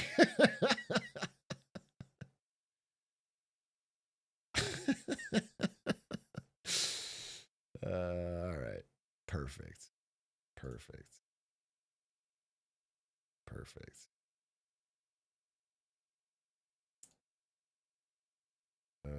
Now I post it on Blue Sky and get some real fucking likes. 12:39 is the timestamp you want? I thought that was pretty good. Successful attack. So I had them in with that beautiful B-2 bomber that's over there. And they said, sir, for 22 years, we practiced this attack. Dude, our predecessors, these were very young guys. So 22 years, they said our predecessors and us practiced the attack on Iran. But no president ever gave us the go-ahead. 3 times a year, they went out and they practiced the attack. Nobody let us do it until you came along, and I let them do it because it was the right thing to do. You can't have a nuclear Iran. And so we put you in a very good position. But I just want to say it's an honor to be your friend, and it's an honor that you're here. And if you'd like to say a few words, but thank you very much. Well, thank you, Mr. President. This relation has been a relation for about 9 decades, and we've been working together for a long time. But today it's a very important time in our history because there is also a lot of things that we're working in the future. We believe in the future of the United States of America. We believe in what you're doing, Mr. President, really creating a lot of good things and good foundation to create more economic growth, more business in America. And it will also your work for the world peace. I believe, Mr. President, today and tomorrow we're going to announce that we are going to increase that $600 billion to almost $1 trillion of investment, real investment and real opportunity by details in many areas. And the agreement that we are signing today in many areas in technology, in AI, in earth materials, magnet, etc.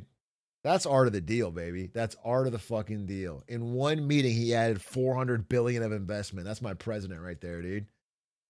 You would think that something like that sounds almost comically fake, that the leader couldn't just randomly throw out another $400 billion, but he did it, of real investment.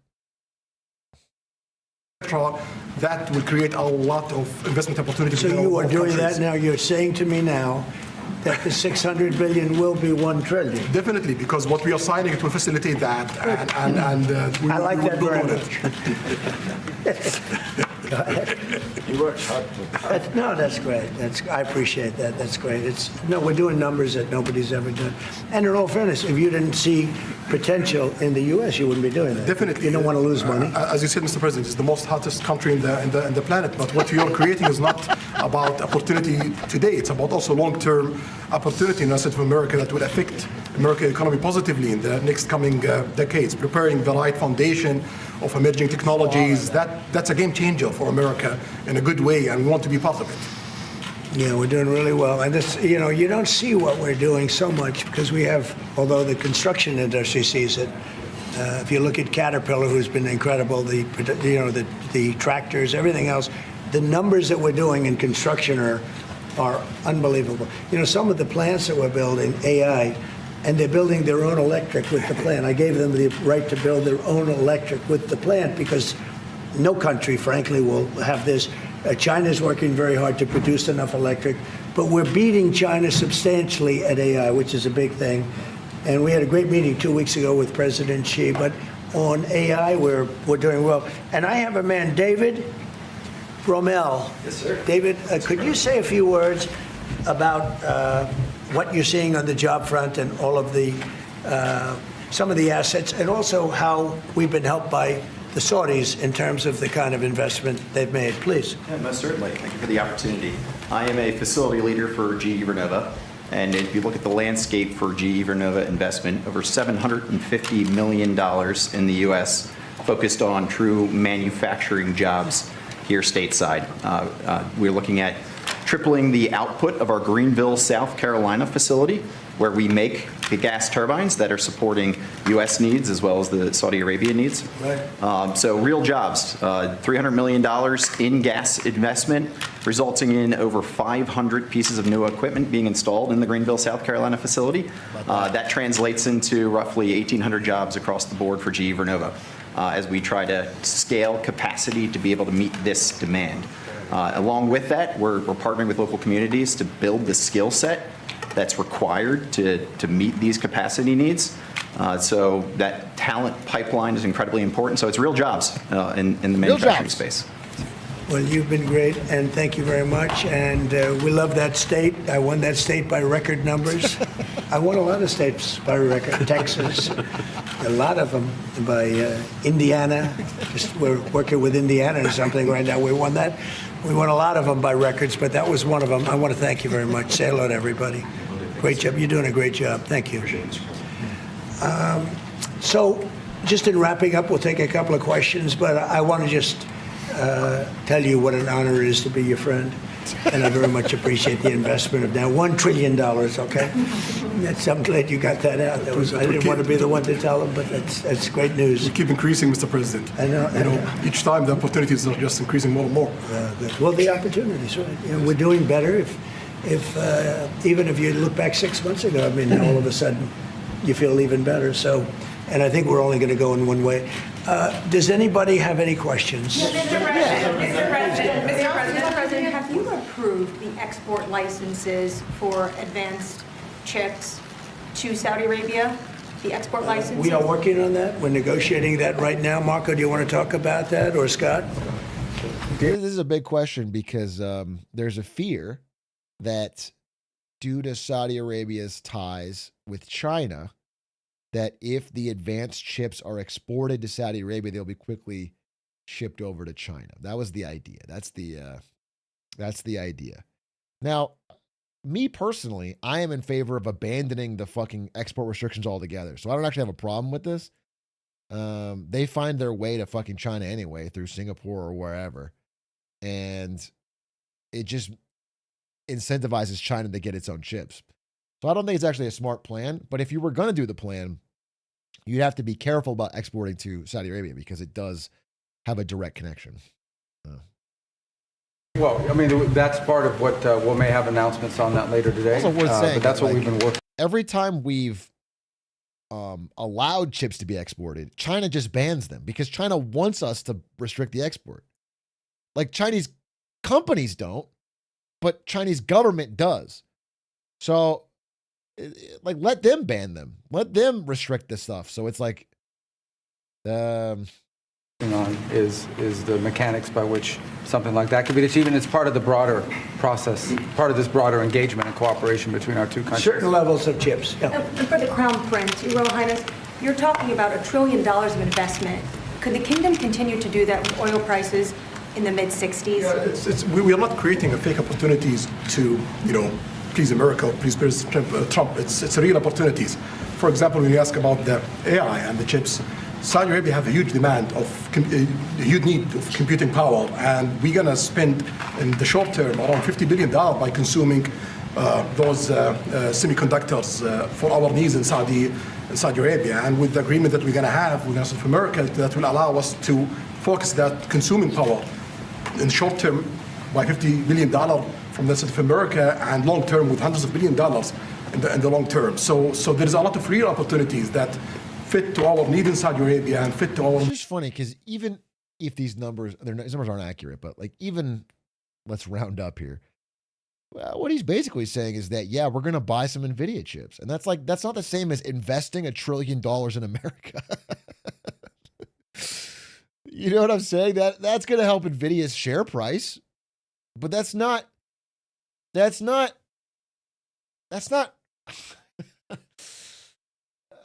real economic growth, job creation that we're talking about. There's some benefit. Don't get me wrong. I mean, money should flow into the country. It's not bad that we have NVIDIA in the country, but it's just not the same as what they're painting the picture as. Investment strategy. Mr. President, is it appropriate, Mr. President, for your family to be doing business in Saudi Arabia while you're president? Is that a conflict of interest? And Your Royal Highness, the U.S. intelligence concluded that you orchestrated the brutal murder of a journalist. 9/11 families are furious that you are here in the Oval Office. Why should Americans trust you? And the same to you, Mr. President. Now, who are you with? I'm with ABC News, sir. You're with who? ABC News, sir. Fake news, ABC fake news, one of the worst in the business. But I'll answer your question. Thank you. I have nothing to do with the family business. I have left, and when I've devoted 100% of my energy. What my family does is fine. They do business all over. They've done very little with Saudi Arabia, actually. I'm sure they could do a lot. And anything they've done is... Okay, to be clear, I believe Saudi Arabia did a $2 billion investment in your son's world coin.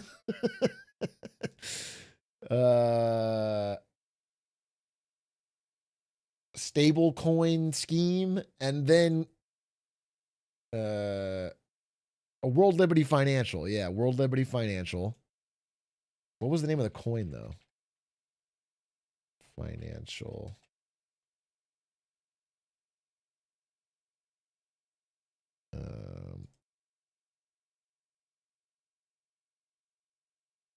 Oh, wow. And also, wait, this just announced, I'm sorry. The Trump family and Saudi Arabia are partnering to unveil a tokenized Maldives resort. A luxury Maldives resort that uses blockchain technology to attract investment. We're actually fucking set. Wait a minute. This is so sick. This is so sick.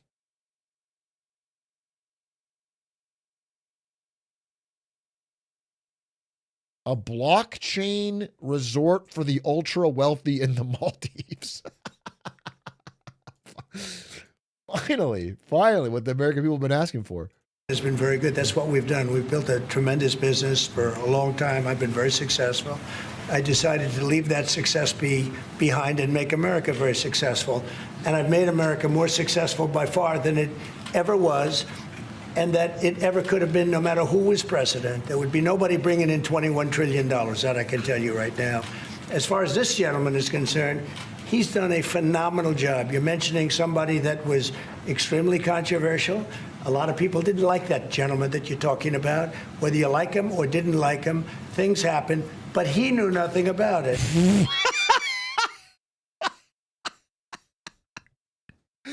We're talking about a journalist getting chopped up and put in a suitcase. Whether you like him or didn't like him, things happen. What are you fucking saying? What are you talking about? It's not about whether people liked him or not. You can't. He's just reporting on corruption in Saudi Arabia, and they fucking chopped him up.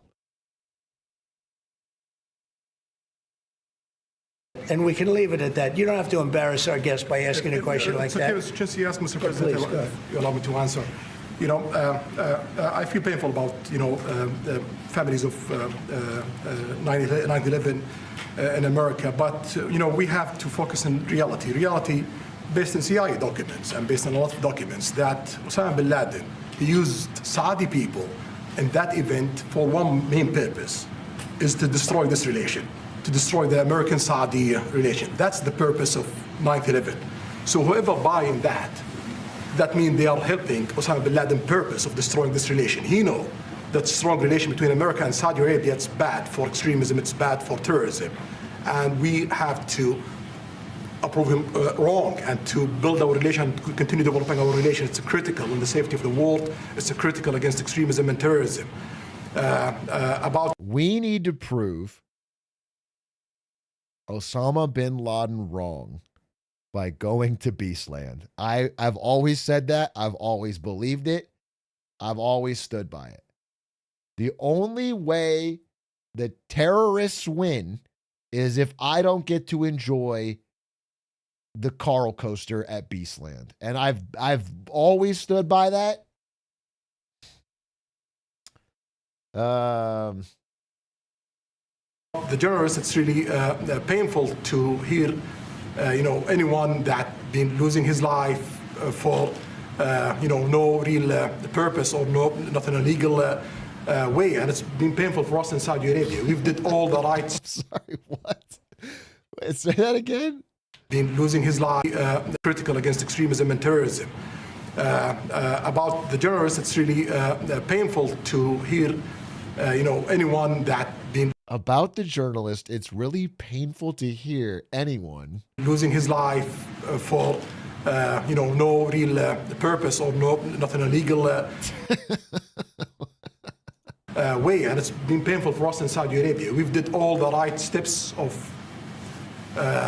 investigation, etc. in Saudi Arabia, and we've improved our system to be sure that nothing happened like that. And it's painful and it's a huge mistake, and we are doing our best that this doesn't happen again. Mr. President, he didn't slip on a banana peel, bro. He was chopped up and put into suitcases. What? This is what a crazy line.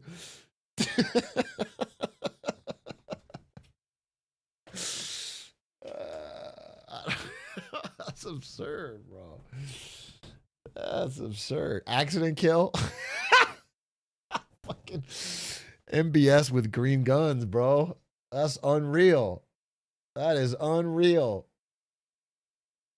All right. I think that was the main line of this. I mean, this goes on for a while, bro. And they're going to talk about a lot of things. I wanted to watch the Good Work CoffeeZilla, if it's any good. I don't know if anyone knows if it's any good, but for a long time, I did want to watch it. For a long time. Because you know what? Actually, it's hyper relevant right now. It's called Is Crypto Legit Now? Which is very funny because we're in a bit of a brewing crypto winter. We're seeing Bitcoin drop steadily day after day. Ethereum drop steadily day after day. Bitcoin around 90K. I think possibly fell under 90K, maybe a little bit back. Bit of a steady downward pressure. Crypto Renaissance for the win. Trust. I wouldn't rule out one more pump, dude. I've been thinking a lot about this lately. Let me go full screen here for a second. I've been thinking a lot about this. And I know there's a lot of warning signs right now. There's a lot of things blinking red. I know that there's been a pretty weak day in tech stocks the past few weeks. There's like sense that people are, a lot of articles about things being overstretched. Most people saying AI bubble. But man, I just get the sense that we're about to turn on the greatest spigot of liquidity that this country has ever seen. I just get the fucking sense that rather than allow anything to go down, I think we're going to have inflation. I just get this strong sense that it's almost, they can't let it go down.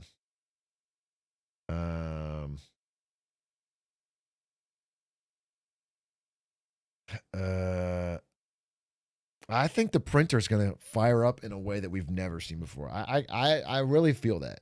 I'm starting to feel it more and more. I think we're going to have just an absolute gargantuan use of QE and printing, like within a year.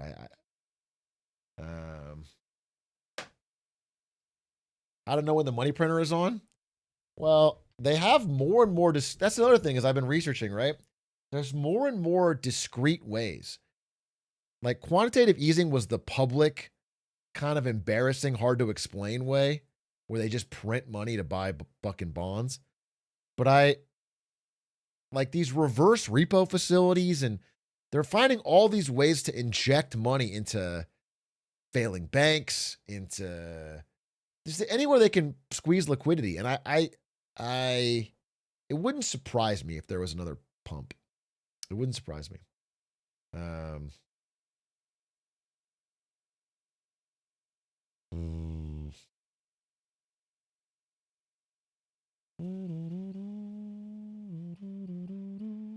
Anyway, I want to make a deeper talk about this, but something I've been thinking about lately. Let's watch this video.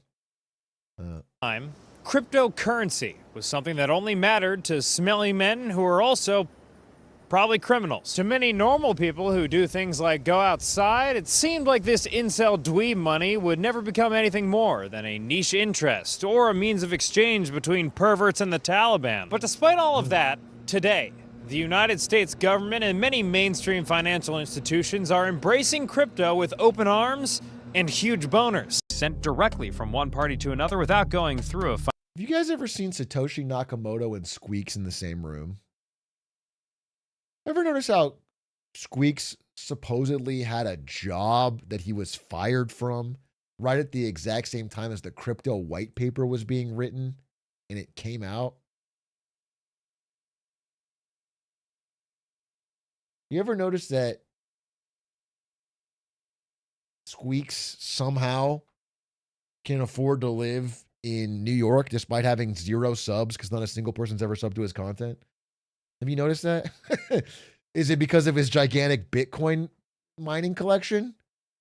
I think it's all fucking adding up. Financial institution. Bitcoin remains the most famous and by far the largest cryptocurrency today. In the simplest terms, Bitcoin is a huge spreadsheet in which column A is the anonymized names of Bitcoin owners and column B is how many they have. The innovation of Bitcoin is that it distributes the record keeping of that spreadsheet to a network of computers across the world called the blockchain. Bitcoin's proponents say that that feature makes it a superior form of money to government-issued or fiat currency because it doesn't rely on a central banking system. In your opinion, as an investigative reporter who's covered crypto extensively, in the year 2025, in God's year 2025, is crypto legit now?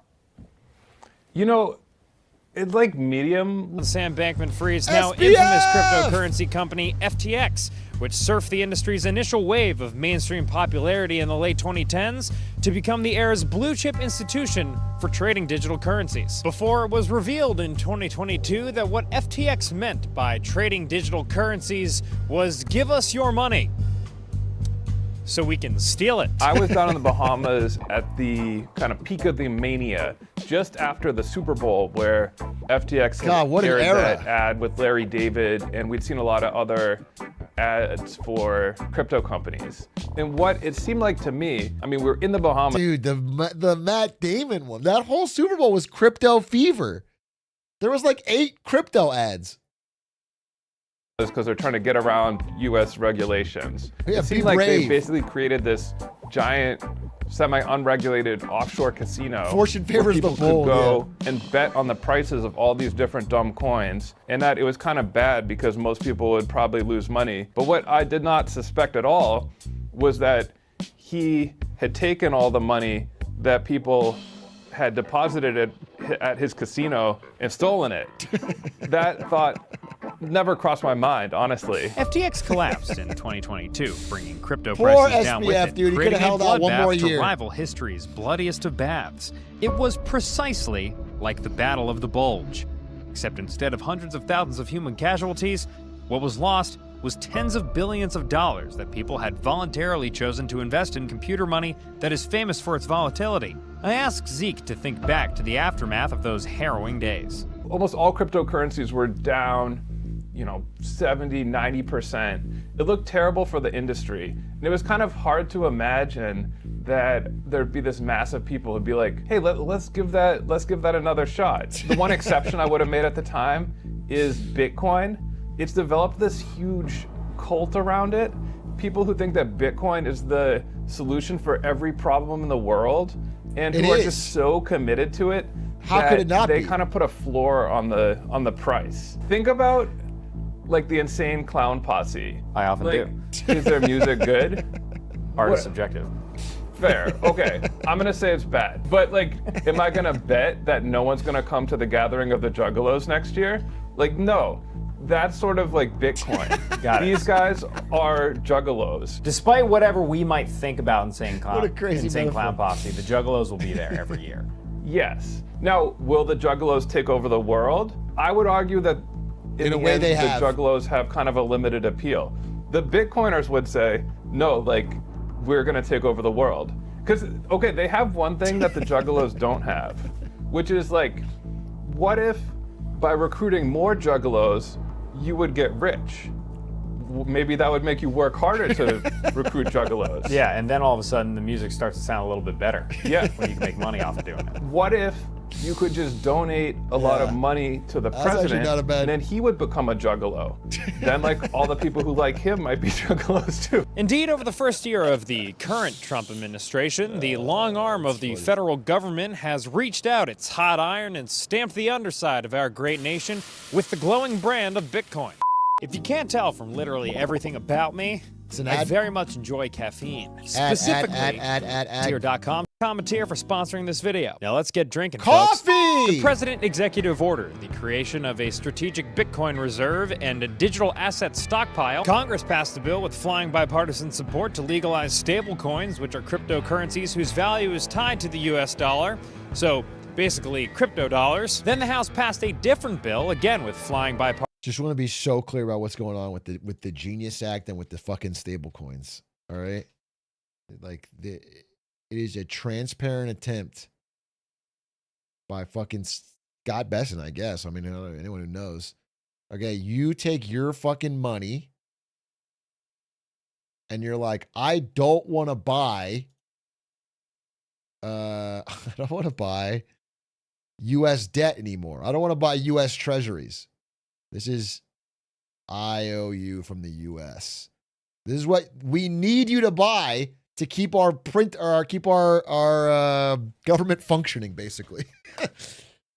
But the world is buying less U.S. debt. So instead, we're leaning heavily into this Genius Act and the stable coins. This is a stable coin. And the stable coin goes up with the rise of crypto, and you put your money into this. Okay? And then this takes your money and buys government debt.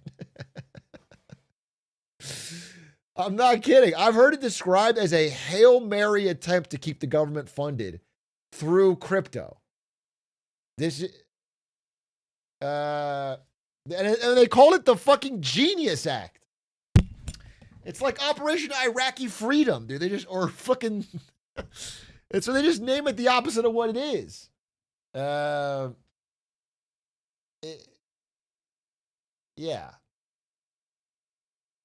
This is just a roundabout way of getting more dollars in the world soaked up into the U.S. Treasury market so that we can continue to run unsustainable deficits. But the problem is, like countries are wise. Like some countries might use this. Some countries, like maybe African countries that want to dollarize because they don't have a currency, they might put their money in a stable coin. Like there's a chance there could be something there. But almost everyone else, like a Saudi Arabia or whatever, they want their money to earn a return. And these things give 0% yield. So they'll take their money and they'll put it in something else. They'll put it in gold. They'll put it in a currency that's appreciating and not depreciating, like, I don't know, the Swiss franc, or they'll do some kind of fucking RMB bond with China. Like, they're not going to put their money in a goddamn 0% yield stablecoin that just buys treasuries. So I think the Genius Act is pretty stupid, honestly.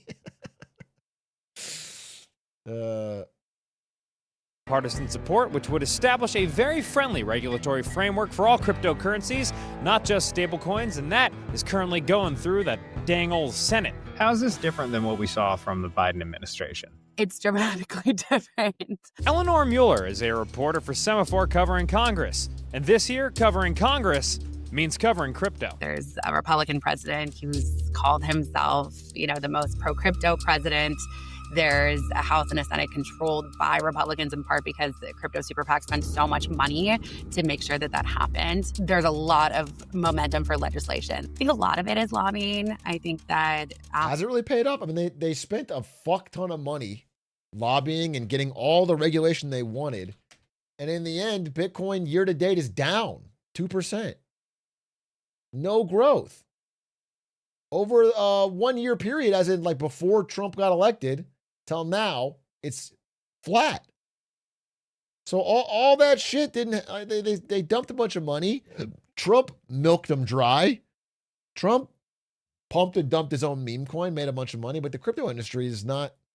After FTX, the industry has since established itself as a Washington powerhouse. Folks, it's safe to say that the crypto industry is lobbying like the bottom floor of a fucking hotel. This year, the industry has already raised $263 million to go to work sucking off Capitol Hill, which means that when it comes to sucking off Capitol Hill, they're now at the same level as Big Oil. And folks, if you're sucking off Capitol Hill like Big Oil sucks off Capitol Hill, well, quite frankly, you should be given the Pulitzer Prize for sucking off Capitol Hill, because no one sucks off Capitol Hill quite like how Big Oil sucks off Capitol Hill. Got it. Until now. On the behalf of the president, it's a little more personal. You know, he was kind of drawn to the industry because they both felt discriminated against by traditional finance. You know, Trump, in the instance of January 6th, you know, after he left his first administration, he's alleged that he could not open accounts at certain banks. And then on the campaign trail, this most recent presidential election, that was something that a lot of crypto folks came to him and said, we've had the same issue because of who we are and what people think about us. We haven't been able to open banks. And so it kind of became this, oh, we're in this together and we're going to screw over the people that did this to us. The banks discriminated against me. The reason we got into crypto, and we're all in on crypto, and we're doing American Bitcoin, and we have World Liberty Finance and USD1, was because there was a time, and probably I'd been on this show, where I could call any single banker in New York City. They'd pick up the phone. I'd be able to get a loan for whatever real estate project I was doing across the street. Then we got into politics, and all of a sudden, they wouldn't take your call. You couldn't get financing. We were debanked. The Trumps claim there's a bias against conservatives in the mainstream financial system. Techno-conservative Silicon Valley types claim there's a bias against crypto in the mainstream financial system. The solution?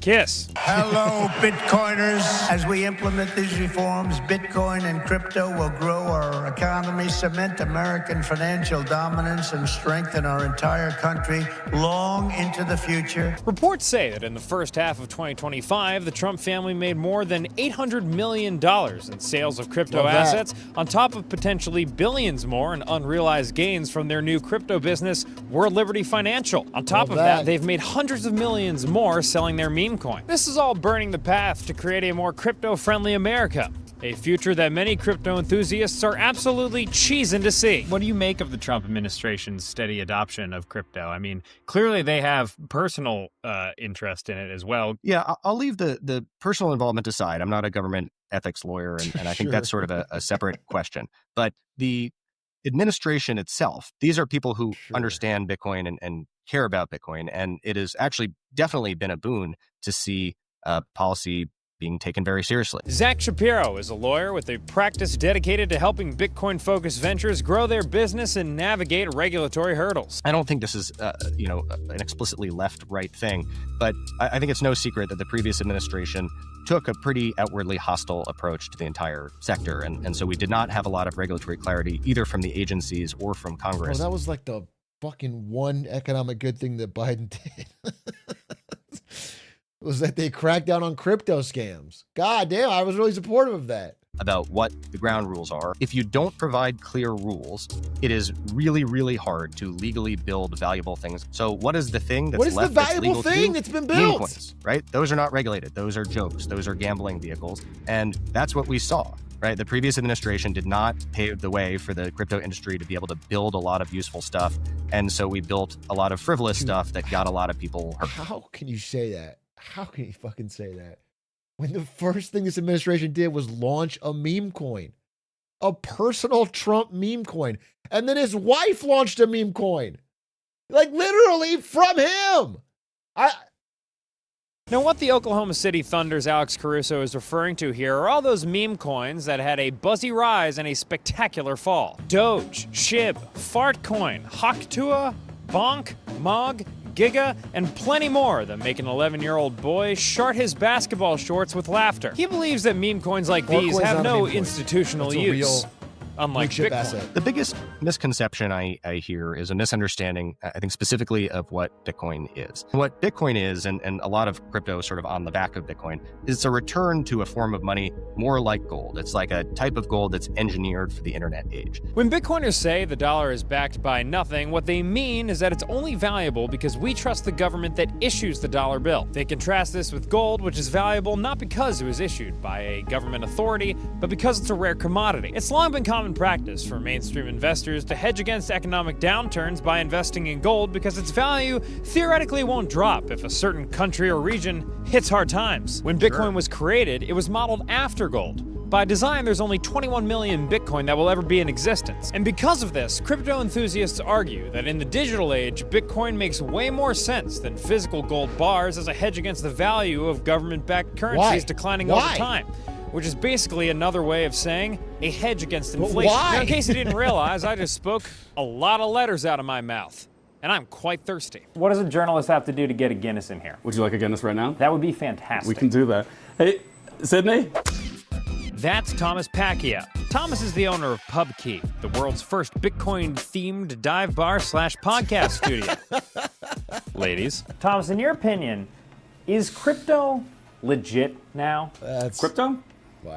No, Bitcoin is. There's a big difference between Bitcoin and crypto. A former employee on the digital assets team at Fidelity, Thomas opened PubKey to serve as a much-needed physical space for crypto fans to peel themselves off their gamer chairs and exchange ideas IRL. One of those crypto fans? President Donald John Trump, who visited back in 2024, Oh, damn, you went to immediately PubKey? becoming the first president to ever pay for burgers with Bitcoin. Suck it, Eisenhower. We were not the first company to accept Bitcoin, but you're starting to see more use as it continues to gain relevance, legitimacy. I'm being People serious. understand it better, become more comfortable. There's been more people speculating with Bitcoin. There's been more people investing with Bitcoin.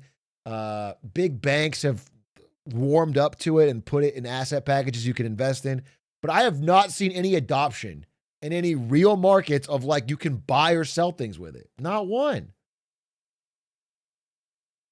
It's an absurd. It's not useful for that. Comfortable with it, then more of the attributes of broader currency are realized. Through the hardened blue eyes of my investigative face, I could tell that the opinions of Thomas and There was Zach that pizza? True. crossing streams. Both gentlemen see the mainstream financial system as a hodgepodge of inefficiencies that have been slapped together haphazardly over decades, where you need a broker to do investments, a huge company to handle your financial transactions, another team to fundraise your business, and a whole band of Korean gangsters to kill. Dude, this is what Bitcoin is now. Like, even if you believe in the soulful mission of Bitcoin to decentralize finance and get out from a central bank, it has been 100% co-opted. Bitcoin now is invested primarily through like ETFs and like there's a middleman of a large bank. That's why people buy Bitcoin now, because it's more convenient.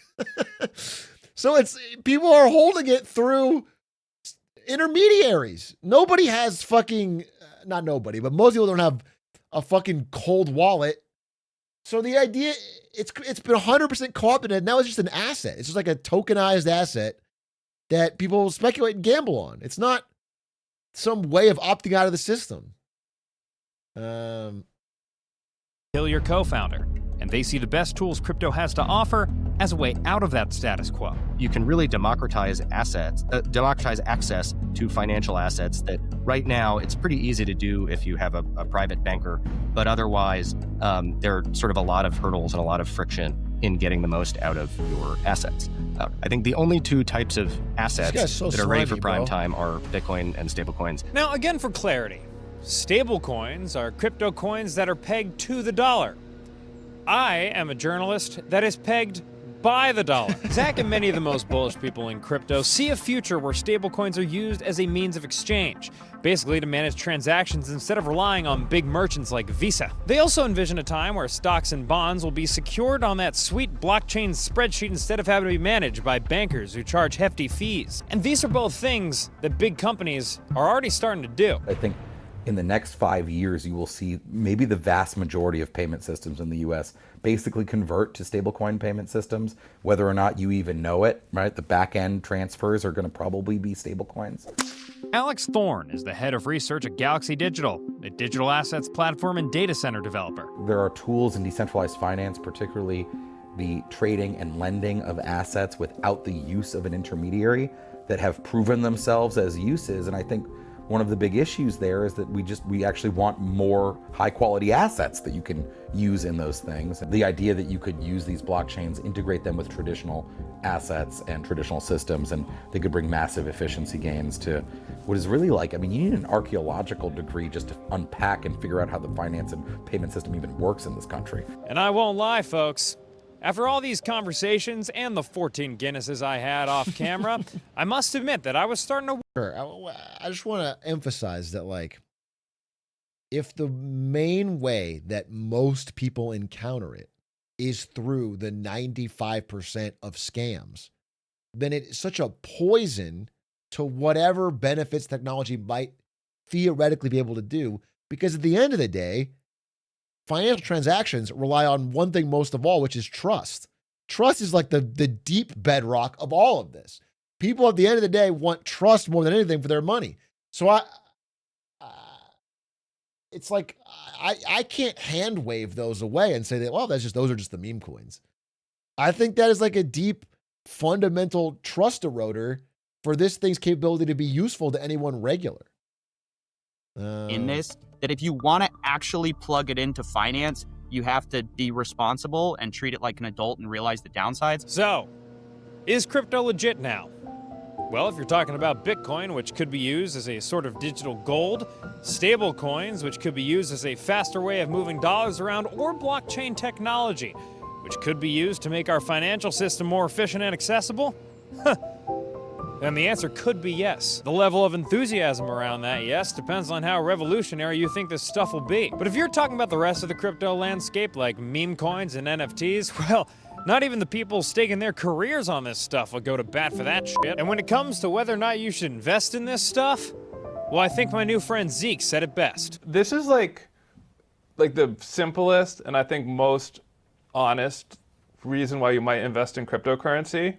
If this is the future of money, then it would be incredibly valuable, right? Like the future of money, that's like a lot of money. So if there's even like a very small chance that this is the future of money, that chance is valuable now. Your move, Juggalos. Yeah. For good work, I'm Dan Toomey. That is the honest and reason absolutely why most people invest is they think they can make, the line will go up. None of this has been financial advice. Interesting vid. Interesting vid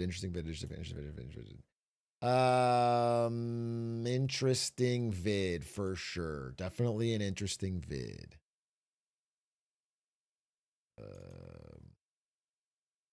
There's one more part. There's also this thing that in crypto they call a wrench attack.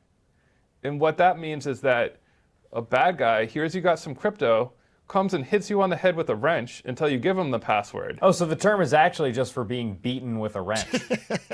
Yes. People are getting kidnapped in an attempt to get them to turn over their crypto passwords. One crypto executive had a finger cut off. And in a world where we all kept all of our money on our phone, like this would become a bigger and bigger problem.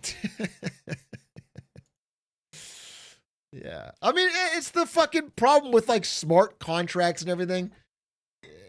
Without the middleman, without the government, without the middleman, there's no one to enforce your fucking smart contract. The system is the way it is for a reason. And while you can improve it, the idea that you don't need it, like the idea that if I exchange blockchain information that allow me to buy this house and then I show up and you don't leave, what the fuck do I do? I paid you the money. You gave me the digital deed.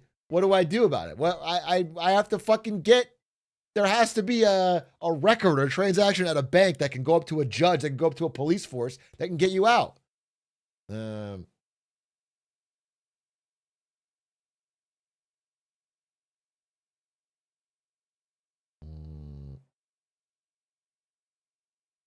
Try to fence it for more Lakers merch. Bold of you to assume I don't have all the Lakers merch that I need. How could I possibly want more? I do. There was a new Japan analysis, which apparently is sick because I just came back from Japan. I have a lot to say about Japan. I will say, if you want to follow some Japan news, this fucking Takaichi China thing is heating up still. Every day there's more tit for tat. China and Japan are at each other's throats. I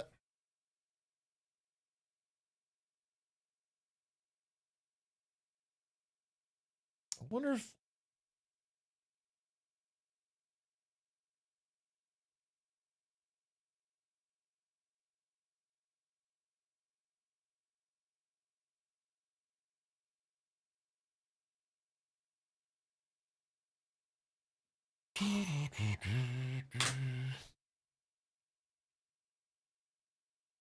did you see? Oh, let's watch this fucking video though. I love Japan analysis. The Japanese idol industry is a complete circus. The idol industry? Like what? Like content creators or like... Okay, so some girl posted this picture of herself at Disneyland and almost lost her job for it. Can you guess why? Well, let me give you a hint. She's an idol, and that picture made her fans go berserk. Why? You may think that being an idol is just about singing, dancing, and looking cute, but they actually have to follow some insane rules, while simultaneously being careful about everyone around them. That includes fans, their agency, and even their own group members. Okay. Idols can start big drama over the smallest things, and people get mad at them for the dumbest reasons. It's like being We're a talking streamer. like agencies literally suing their own idol for hanging out with a boy. God knows how many stalking incidents, some of which were caused by their own group members backstabbing them. And hell, people got mad at an idol for the way she ate cake. We'll talk about that later, but for now, what is wrong with this picture? That right there is a man, and that was all the proof people needed. They knew that was her secret boyfriend. As an idol, that's like getting caught going to the island. It was crazy that their Scooby-Doo investigation found him in her sunglasses, but what's even crazier is that was her brother. The fans didn't care about that though. They were pissed. They were saying like, you've betrayed us. I'm sorry, what a liar. You're not ready to be an idol. Once you do something like this, you'll never be successful again, so I think you should retire. Jesus fucking Christ. Jesus fucking They were Christ. pissed. They were saying like, you've betrayed us. I can never trust you again. Bro, she went to Disneyland with her brother. She even tried to apologize, but they wanted some birth certificate type shit, so she had to pull out the family photos. So yeah, the first reason being an idol sucks is no boys. Yeah, everyone knows this rule, but it's the one that consistently ends careers. You give a 19-year-old girl a job where she just has to look good, what do you think is gonna happen?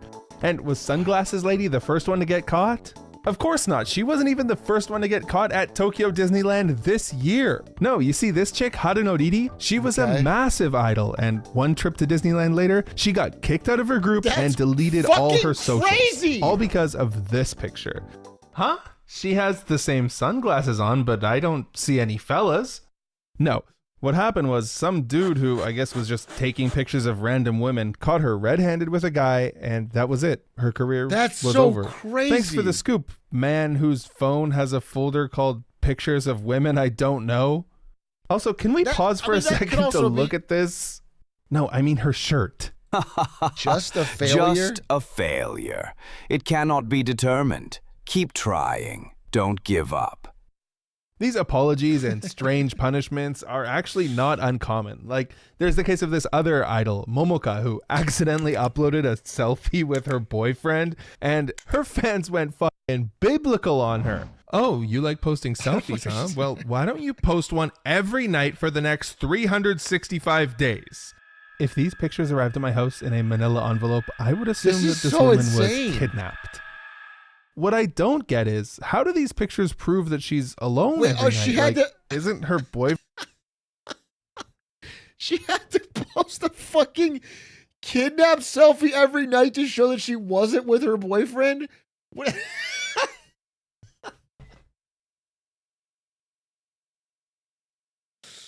That's fucking crazy, bro. Japan is cooked in many ways. You need to do this? Yeah, I gotta tell Ari not to come in here, bro. People are gonna think I'm taken. And that's the big appeal of my stream, right? Friend just behind the camera taking them? But let's be real for a second. Why is an idol getting a boyfriend such a big deal? Well, some fans have a fantasy of idols being innocent and available, and the agencies are happy to sell it to them. This creates a cycle where the agencies try to harness more and more control of the idols' lives, and because there's so many young women who want to be idols, they'll allow the agencies to have that control just for a chance to be in the spotlight. And if you look back in history, similar things used to happen in the West. In 1964, John Lennon was asked by his manager to keep his new marriage a secret. And even more recently, this happened with boy bands like NSYNC and the Backstreet Boys. But eventually, in the West, we got over this. We and the agencies realized that it doesn't really harm their bottom line to just give the idols more freedom. So did Japanese agencies learn the lesson? Of course not. Now they literally write no boyfriends in the contract, as if that'll solve the problem. Believe me, that shit is legally binding. That's so like crazy. In 2015, a 17-year-old idol was sued by her own agency for spending some extracurricular time with a fan, and the judge threw the book at her. He sentenced her to 650,000 yen in damages. Isn't that help the fantasy? The fans will be like, "Oh my god, she's dating a fan." Wait a minute. It's the first time it's not that impossible.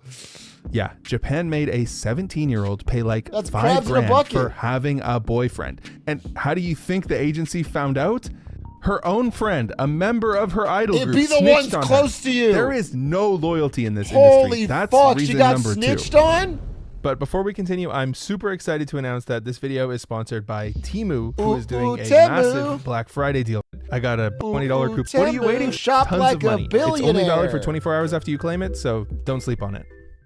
So idols always look like they have so much fun together. But you think they're actually friends in a cutthroat industry like this? Come on, buddy. Were you born yesterday? These women are rivals. Like, take AKB48, one of the most famous idol groups that fluctuated between 60 and 100 members. These girls are so desperate to stand out, they'll do anything. And the agencies encourage this Hunger Games type shit by hosting elections, where the most popular idols get to be front and center. Jesus Christ. And guess where the fans get the ballots to vote? Yep, you better pull out your wallets and buy some CDs, boys, because your Oshi needs your support now more than ever.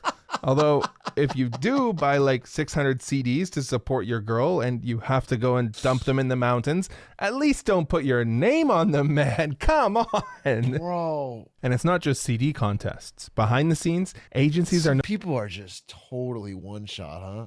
Just fucking cooked. Buying 600 CDs to help the idol you like win an internal agency contest for what? That's crazy. I think Japan incels are doing it bigger. I think they're putting our incels to shame. I got to be honest with you. I think they're putting our incels to shame. I think we got to step up. This is a national emergency. I think incels Japan. We're getting mogged. Known to stoke the flames even harder. Some groups have Maybe we'll rules get banning there. members from exchanging contact All we have information to with do each is other keep, to prevent them from forming. Keep our economy boiling in such a way that creates a nonstop generation of neets, and we'll outdo Japan. I promise you. Just give us more time, dude. They've had a few lost decades. We can do it. We can do it bigger and we can do it faster. That is the Trump guarantee, bro. Solidarity. Agencies pit members against each other to drive up sales. Most of the time, they can keep the drama out of the public eye, but you know things are bad when an idol shows up late to her own show in pajamas and does this.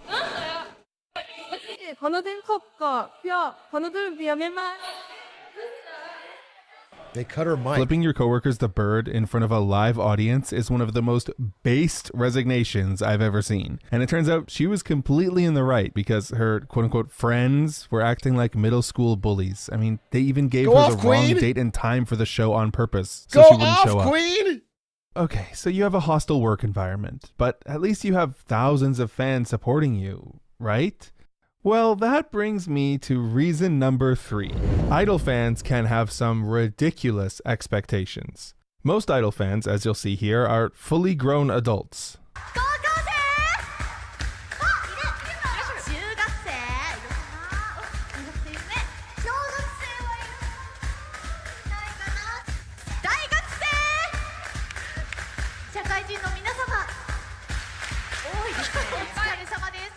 So that's crazy. Damn, I thought it was going to be a lot more high schoolers and college students. That's crazy. Holy moly. Oh, brother. Oh, brother. Now that we're on the same page, I'll just give you an idea of how demanding these fans are. Take Saito Nagisa, an idol known for her extreme purity. When she held hands with a guy on a dating show and said, "This is my first time holding hands with someone other than my dad," her fans flew off the handle. Well, what the hell were they mad about? Because she got with a guy, maybe? Well, not quite. It's actually because she forgot about thousands of hands she shook at the handshake events. Yeah, buddy, I'm sorry, but she's trying to forget your hand. So basically, if you, as an idol, are not perfect 100% of the time, the fans are going to eat you alive. Wow, that Take bitch. Shirai Shimai, That a forgetful very bitch. famous idol from the group Nogizaka 46. Some of you might even recognize her, actually. In 2020, her and fellow group member Ikuta had a cake eating stream to celebrate her graduation from the group. Now, how could people get mad at two girls eating cake? Well, during the stream, they went to break, and production cut the audio, but forgot to cut the video. And as a result, her fans were absolutely disgusted to see her having her cake taken away rather than eating it. She didn't finish it? I didn't think I needed to say this, but you were really expecting this 100-pound model to eat a massive slice of cake? But that wasn't even what the fans were really pissed at. This is what they really had a problem with. The way she slammed the cake down screams bad manners, and as she gets older, cute won't cover her lack of class. Crap upbringing. It's not just her bad upbringing. She reeks of a delinquent from the countryside. That pure image always felt cooked up. All Japanese idols are like that. They sell the pure girl act while sleeping around. Bro, she transferred cake from one plate to another. And after a long investigation, fans found that this wasn't even the first time she'd done something bad. In 2018, she walked by a cameraman without sufficiently greeting him. Idols just cannot catch a break, man. One of my favorite things to do is to read the comments on this ex-idol's blog to see how she apparently fails at the most basic tasks. On days my kids go to dance, we can't eat at the same time, so I pack them bento boxes. Nice bento, but a plastic Tupperware container? Seriously? You're too lazy to wash a proper bento box, huh?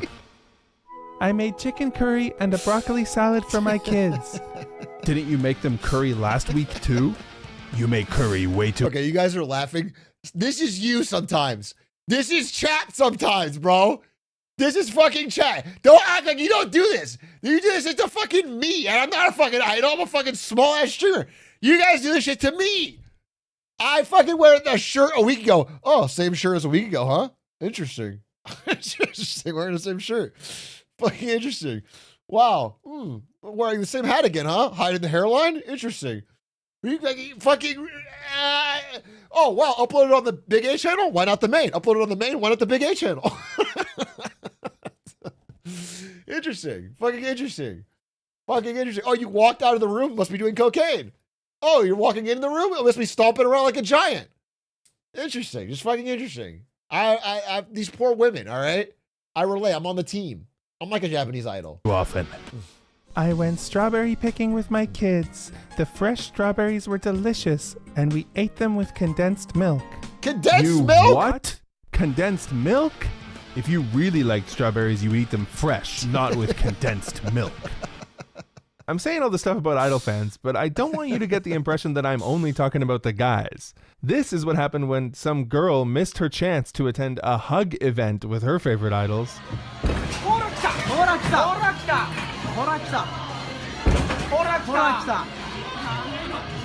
She wants the fucking hug.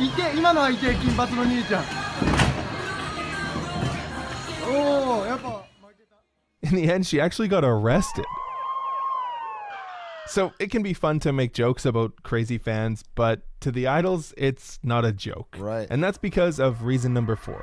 Being an idol is way more dangerous than you think. You know those fans who found Izumi's brother in her sunglasses? Well, they were actually inspired by a real case that happened a few years ago, where a 26-year-old unemployed guy realized he could track down his favorite idol just through her social media posts. It wasn't easy, but he managed to identify her nearest station by the reflection in her eye. Then he used details like the placement of curtains and direction of lighting to determine which floor she lived on. After that, he went and knocked on every person on social media is thankful Rainbolt hasn't gone evil. If Rainbolt ever snaps, if he ever goes rogue, bro, everyone's fucking cooked. Every door on that floor until she came to the door, and when she answered, he tried to kiss her. Yeah, somehow this guy could find a girl's house from the reflection in her eye. What did he think was going to happen? Find a job. What he thought she would be so impressed that he found where she lived that she'd give him a big smooch. Oh my God! I've been sending signals through my eyes, but only my true love would find it. Finally, my hero. What the hell? He deservedly got put away for 2 years, but imagine what this guy could have done for the intelligence agencies if he had ever used his powers for good. Creepy stalkers are bad enough, but idols are also frequent targets of random violence for no reason at all. On May 25th, 2014, 2 AKB48 idols at a handshake event were attacked by some guy who brought a handsaw. Jesus Christ. Luckily, the idols only sustained minor injuries. Stuff happens. In 2018, an idol was assaulted by 2 fans who entered her apartment building, and instead of supporting their idol who was attacked, her agency made her make an apology for causing trouble after she spoke out about it. And how did the assailants get her address? Well, other members of the group sold her out. In the end, after massive fan backlash that included a 53,000 signature petition, the manager was dismissed. But obviously things had gone way past the point of repair, so the victim, along with 2 other members, ended up leaving the group. By now, some viewers out there are protesting, saying, yeah, being an idol is hard, but at least it's very lucrative. Well, surprisingly, no. That brings me to reason number 5. Idols don't get paid shit. Yeah, I'm sure your favorite idol lives comfortably, but that's because she's in the 1%. You know, the ones that are on TV and magazines and eating cake wrong. The other 99% are what Japan calls underground idols, which are basically just indie idols that get that name because they perform in tiny venues underground. The worst part is most of these girls don't even get a salary, like at all. I know it's a meme, but they are literally paid in exposure. They can get like commission if they sell merch like keychains or if they take pictures with fans, but most of that commission gets eaten up when the agency and venue take their cut anyways. If an idol earns 100,000 yen per month, that's considered good. Jesus. Idols accept these conditions because they're grateful for the opportunity to chase their dreams. For example, in 2015, a group of 4 girls got amazing news. They had passed their audition and were chosen to be in a brand new idol group called Nijiro Fanfare. Unfortunately, this was actually the worst thing that ever happened to them. Day one, each of them were forced to pay 300,000 yen upfront for lessons and travel. The agency promised that after their debut, they would get a monthly salary of, wait, is this missing a zero? $250 a month? Anyway, that might as well have been $250 million a month, because in the end, the agency never even paid them at all. One of the girls was even commuting to Tokyo on the bus for 9 hours just to perform and make zero money. 2 years later, these girls sued their agency and managed to settle out of court for a satisfactory amount. Good for them. Some other idols who leaked their contracts showed clauses like, you can't quit for 1 to 3 years, or you need to pay a penalty if you're late or if you leave early. There are real cases where idols were making basically nothing, tried to get out of the contract, and the agency was like, girl, you have to pay us 1 million yen. The other weird thing about the industry is that many idols who are on stage late at night. By the way, investigate the contracts Dan Clancy makes us poor Twitch streamers sign. I'll tell you that. They make these look like a cakewalk. Okay? The Clancyville contracts are iron fucking clad, dude. If I don't stream, I have to pay a fucking $500,000 fee every day. And it's bankrupting me because I skip so many streams. It's bankrupting me, bro. All the fucking gold money's gone. I'm speaking out. Pictures with adults are actually underage. Under the letter of Japanese law, having minors work late at night is illegal. But they get around that with this one weird trick. What? A loophole that was created in the 80s specifically for a roller skate boy band that says if you're performing, it's actually totally fine if you're How underage. does that not work? So you're tolerating all this chaos in an industry where the average idol career is actually like 4 years long. You sink money, passion, years of your life into it, and right when you start to get some attention, you're too old and it's time to graduate. Honestly, after learning so much about idols for this video, I came to appreciate how hard their job really is. They grind long hours chasing their dreams while simultaneously working a part-time job just to stay afloat. Meanwhile, everything could be over in the blink of an eye if a random selfie they take has a guy's elbow in it.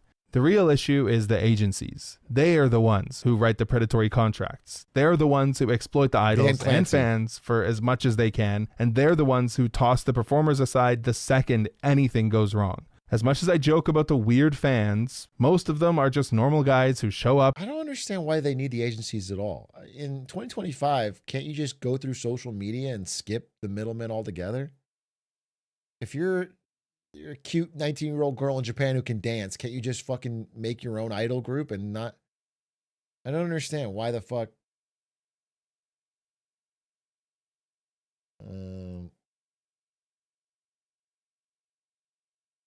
They're legally not allowed to. Oh, it's probably the venues are probably locked down by the idol groups or the agencies, so you can't get a venue or something. There's probably some monopoly somewhere that they control. To buy CDs and support their favorite girl. It's a small, vocal minority that ruin the optics for everyone. If you care about idols, just chill out. Let them have their private lives. Keep it professional, and if they do have some scandal, especially if they have some scandal, support them. Speaking of scandals, another idol just had her career ended for this completely innocuous picture she posted literally as I was editing this video. I couldn't fit it in, so I put it and some other cases from my research that can't go on YouTube in part 2, which is completely free to watch. I got fucking cliffhangered. I want to know why. Why? Is it because this popcorn is too buttered? Or is that chicken? I can't even tell. Is that popcorn or is it chicken? You can watch it. It's free. I don't know. I'm just going to assume that she over buttered her popcorn, and that is, she should be shot for that. Oh wait, who won the Lakers game? Lakers. Oh, it's Q3 91-91. Wait a fucking minute.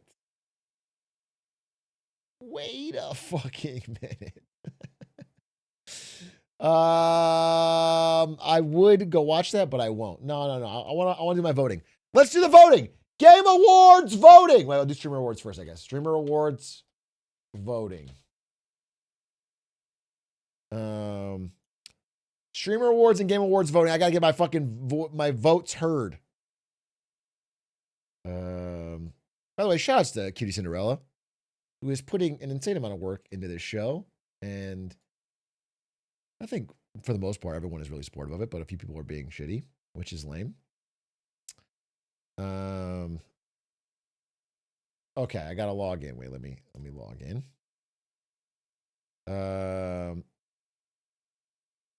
Okay. Let's see. All right. Best music. I'm not gonna know anybody though, is the problem. I'm just not tapped in here. I'm gonna give it to I've seen how do I even say this? Ari at Home. Yeah, I've seen it's really cool shit.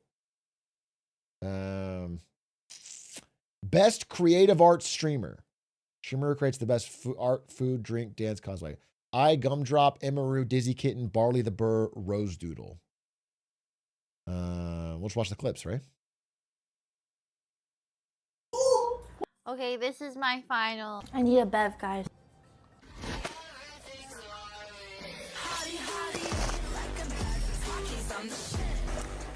Okay. Okay. How do I watch? This is Emiru. Cosplay. Ari would like this.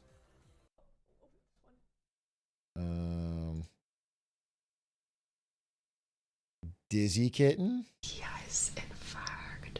This is ASMR. Torkoal! We got Torkoal.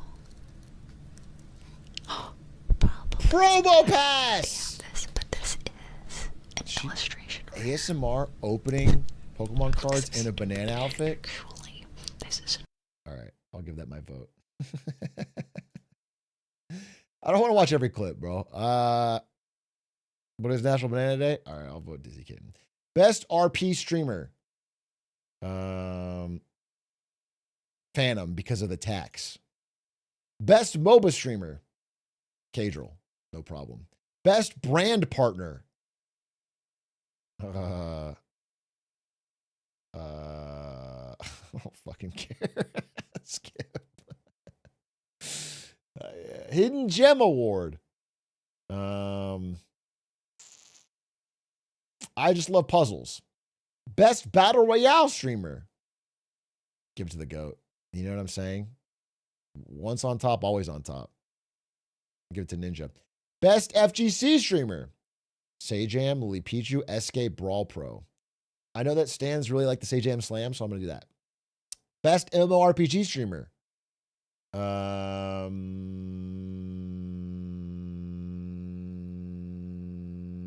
Who's the vote here? I only recognize Soda. Did Soda stream this year? Oh, OnlyFangs was this year, right? That had some interesting stories. About Soda. Best speedrun streamer. Blue. Blue's the one in streaming all the Silk Song 100% runs. I watched a couple, and they're great. Best sports streamer. Cash Nasty Gaming. I don't know these people, but I think that's a great name. Cash Nasty Gaming. That's fucking awesome. Can I watch a clip? I get skunked by who?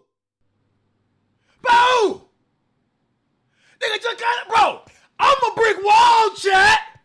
Let's get that perfectly understood. You think this go out, bro? You think this? Boom! Bro, Ricochet, he bouncing back off, dog. Bro, stop, chat. Stop. I know I whoop your favorite YouTubers, and I know I pissed some of y'all off, bro. All right. Couldn't clamp me up, though, I'll tell you that. All right? Get me on the court, Cash Nasty Gaming. Get me on the court. We'll see if your defense holds up. That's all I'm saying. That's all I'm saying. Best Minecraft streamer. Tubbo. All right? Bring back the Dream SMP is what I've always said. Best Marvel rival streamer. Let's give it to Flats. Don't know who that is, but I like him. Best FPS streamer. OniPixel. Opens cases. That's what FPS gaming is all about in 2025.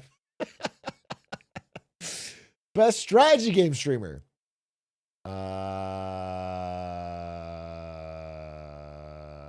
I mean, NL's my favorite streamer here. Does he really play strategy games? I guess Blatro, if you count that. All right. Best reality streamer.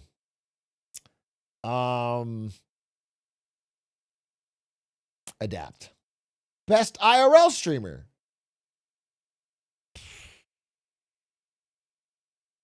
Maybe it's Speed, but I'll give it to Emily. She worked her ass off this year. Best vertical live streamer. I think this is bad for society, and I skip it.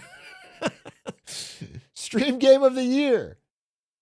Except for my vertical IRL stream in Chili's. That was good for society. Put that back. Stream game of the year.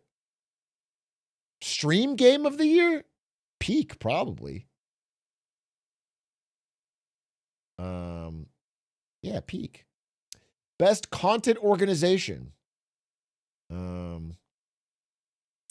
I don't know who, I don't even know what this stands for, OSCS, but I saw a clip on Twitter of them reacting just to getting nominated, and they were like really fucking popping off and losing it and crying, and I thought that was really cool. And I sent a message to Cutie about it. I was like, I just think it's cool that she made this show, and now there's like this new generation of Twitch people that like really, really care. That's kind of cool. Like it's become like a real institution. I think that's cool. So I'm gonna vote for him. Best international streamer. The top streamer excelling in content creation for a global audience.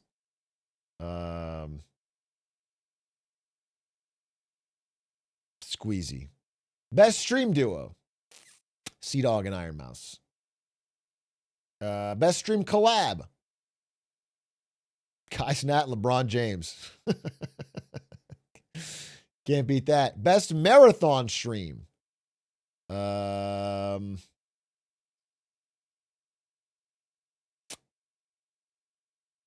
Mafiathon. Best streamed event.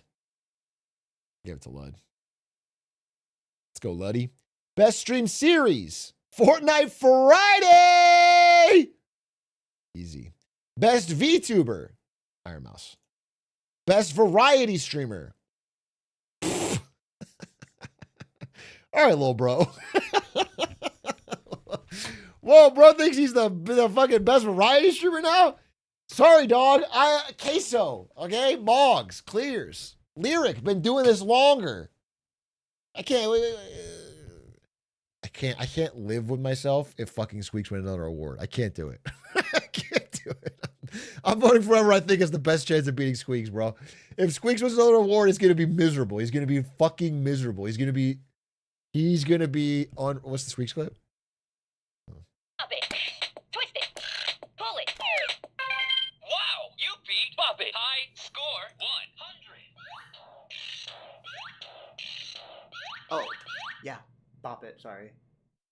I can't have sex right now. Yeah. I'm streaming. Yeah, just beat Bop it. No, I know, I can't. I'm busy. I can't have sex right now. I'm going to sleep. I know. Okay, I love you too. Okay, goodbye. All right, Pookie. Best just chatting streamer. I like Joey Bart. He's a hoot. Rising Star Award. TSM Reginald? He's making a comeback? I'll vote for him. Best breakout streamer. Adapt's a breakout streamer? Oh, that's for sure. League of Their Own. Probably Maya, right? Or Prime. I did like Prime. Also, I like Stock Guy too. These are all great picks. I don't know. I think Maya does her own thing, right? Pretty well. I haven't seen actual Prime's. I watch his YouTube, not his Twitch. So I don't know what he does on Twitch. Stock Guy's really good though. Watch Sockeye clip? Okay. I want you to think about a year ago. GameStop was 4 years ago. A year from now, you're going to wish you started today, whatever it is. Whether it's investing, whether it's working out, whether it's anal training, whether it's changing your friends group, whether it's getting a new hobby, whatever it is, a year from now, you are going to wish that you started today. That's good advice. That's good advice. I want to do something with Stocky. We should collab or something. He just has such an early time slot. I think it'd be fun. Sapphire Award. I think Emily. Gamer of the Year. Queso. Streamer of the Year. Oh, it's probably Kai or Speed, right? Let's watch the clips. Good Speed. I watched him 2v2 with Kevin Durant like a few days ago on YouTube, and I thought it was a pretty funny video. So what's Kai's? Oh shit.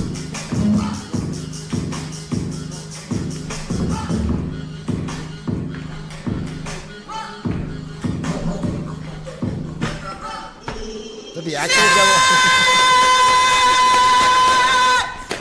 Did he win last year? Did Kai win last year?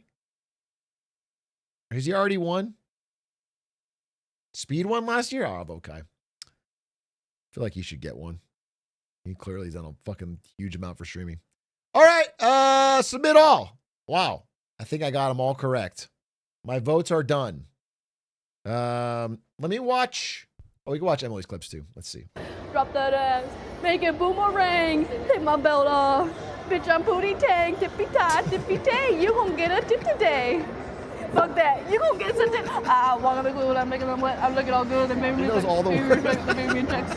And she look good, she paid me in sex. Do it, bounce that ass. It's the roundest, you the best. You deserve the best, bitch. Run that ass. You like the ass? That's pretty funny. That's pretty funny. All right. Submit. 1% of people, of gamers, maybe 0. So everybody just wants to loudly vote for the one they played and liked. And so it's going to be quite interesting. Vote now. Start voting. Okay, what do we got? Game of the Year. It starts with this? Damn, bro. This is the fucking hard one.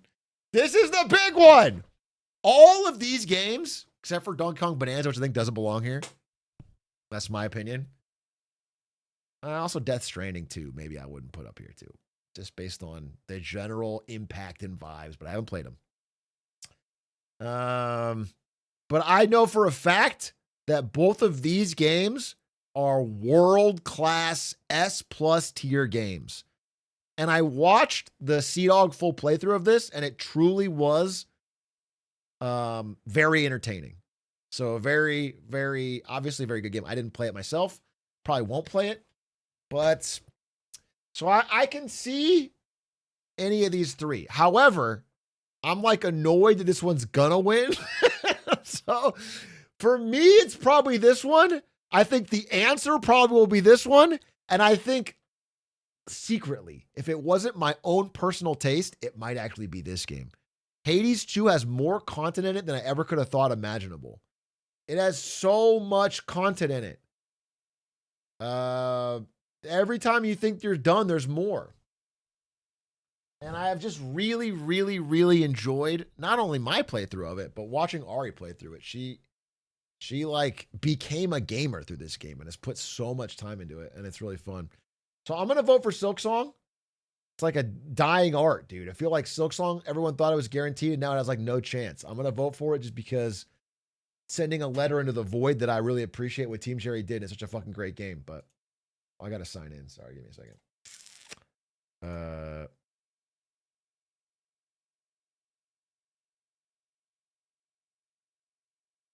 Continue. I think Silksong's still a front runner for sure. No, I think there's no chance. I think Silksong was too hard. Ike, I think that's why. I think Silk Song was too hard to win. And it won't work. People won't give it to it. That's what I think, but I'm gonna vote for it, and maybe God willing, maybe sick to win. Next category: best game direction, creative vision, innovation. This is a very creative game. Hades 2 is kind of a sequel, not really an innovation. I'll give it to Claire. Obscure, Expedition 33. Best narrative, probably give it again. Thought the story was really cool. Best art direction. I could do either one of these. I could do either one of these. But I love the way Silksong looks. I'm gonna vote Silksong. Best score and music. Oh, fucking easy. Not even close, Silksong. Gorgeous music. Best audio design. I don't fucking know or care the difference. I'm gonna give it to fucking Silent Hill F. I don't care. Best performance. I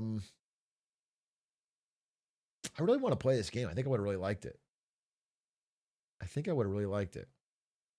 I guess I'll give it to...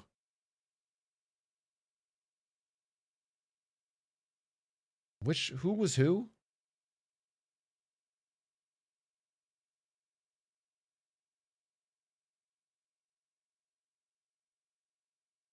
Cox was Gustave. I don't want to give it to a French person. I'll give it to Jennifer English. You can't be French. Innovation and accessibility. What is the innovation? I don't know what the innovation is. They made this game more accessible by removing FIFA from the title. They cut the corrupt FIFA organization out of the profits of this game, and I'll vote for them for that reason. Games for impact. Thought-provoking game with a pro-social message. I haven't played these games, but I thought South of Midnight looked pretty cool, so I'll vote for that. Best ongoing game. We like Fortnite. Has this game already won for this? Because it is a pretty incredible comeback story. Final Fantasy 14, I might vote for because I have a friend that's been addicted to this game for now 10 years, and he's lost his entire life.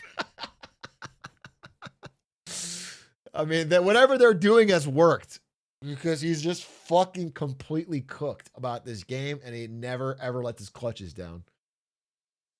Best community support. Community support, transparency. I think No Man's Sky, right? Or maybe Helldivers. Best indie game. Oh my God. Fuck it. These guys are all in the big dog leagues, despite being indies. I'll give it to Blueprints. That's a true indie, bro. They don't have the money of any of these three games. All of these three games have bigger budgets than like what I would call indie. I thought Blueprints was a fantastic game this year. And they did a lot with a little, and I really liked it. I wouldn't put it above either of these two that I played, but I would. Somehow it feels more indie. I don't know how it's my fucking system. I'm doing it. I'm giving it to Blueprint. Best debut indie game. That goes, oh, really? Dude, this game, I know it is an indie studio. It's not AAA, but it doesn't feel indie. They had a pretty big fucking budget. Dispatch, I haven't played it yet. I will play. I bought it. Everyone told me to buy it. Everyone told me to play it. I will buy it. I think Mega Bonk, they redacted their entry into this vote. So they can't vote for them. I do want to play that as well. I'm going to vote for Blueprints. I don't give a shit. I like Blueprints. Best mobile game. Fucking none of them. None of them. I'm definitely not voting for this fucking game. Ruins lives. I'll vote for fucking... No, I don't want to vote for any of these. I hate mobile games. I'll vote for fucking Sonic Rumble. Best VR AR. Dude. I bet some of these are fucking good. Like, this looks fun. Ghost Town VR game. That'd be fucking sick. but I haven't played it. Best action game. Hades 2. And it ain't close. Hades 2, baby. Next category. Next category. You fucking frozen? Next category. Vote. What's happening? What the fuck's happening? F5. Next category. So strange.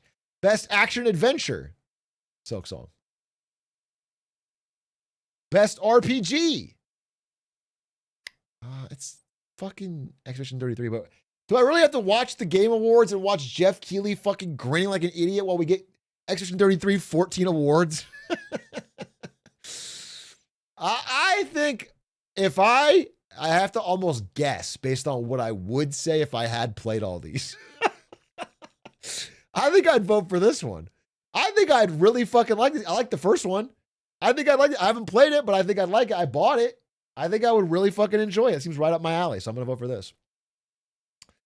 Best fighting game. My friend works on this, so I'll vote for it, but I haven't played any of these. Best family game. Which is best family?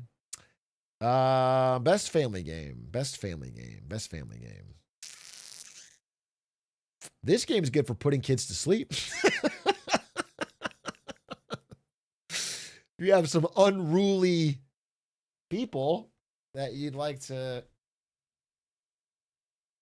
Mario Kart World, overrated, bro. Sonic Racing Crossroads, even worse. Lego Party is Mario Party with Lego. Lego Voyagers could be. I'll just vote Donkey Kong Bonanza. Lincoln said it was good. Best Sim Strategy. Best Sim Strategy. I heard good things about this.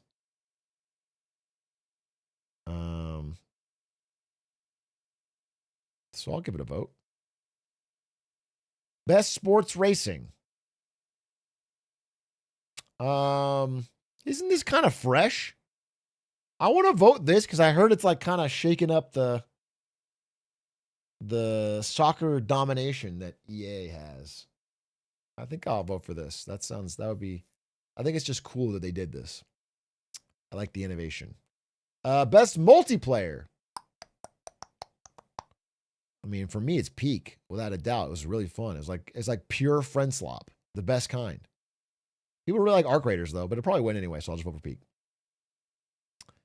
I also think it's cool that they're the studio that made that fucking crab game. They made Another Crab's Treasure, and it was like decently successful, and then they made Peak and it got fucking massive, massive hit. I think that's really cool. Good for them. Best adaptation. Chicken Jockey! And it's not close, bro. That iconic line will go down in history as one of the greatest of cinema. My name is Steve. It's like, frankly, my dear, I don't give a damn. And it's up there with all time great. Yeah, that's not even close. Next category. Refresh again. Most anticipated game. What a stupid category when GTA 6 is still not out. What a waste of everyone's fucking time. What a waste of time. You can't even include it, bro. This has been farming this category for fucking 8 years. What a...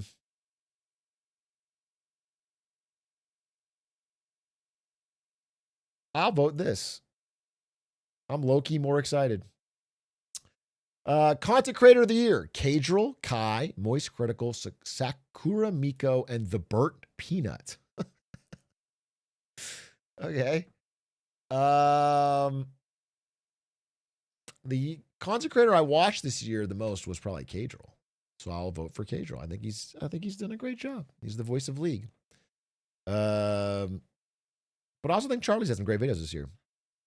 I can vote for either one. But I'll vote for Cadril. Best esports game. I'll say it. League of fucking Legends. League of fucking Legends. Worlds is a great show every year, bro. Worlds is good content. Is League of Legends a game that murders your mind and your spirit? Yes. But as long as you watch the athletes compete, I think Worlds is the best show in all of esports, bro.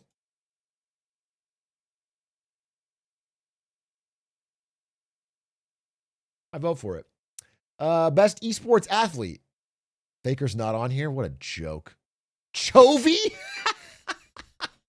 Jokey? I want to vote Chovy just because if he wins, it'll make even more memes about why the fuck did he win. That's crazy. Chovy as esports athlete of the year for what? Choking in semis again? Best esports team? Where is T1?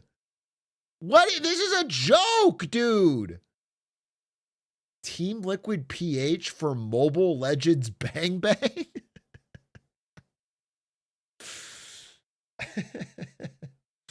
It's for the whole year? Okay, but even if it's for the whole year, you should probably count Worlds. Okay?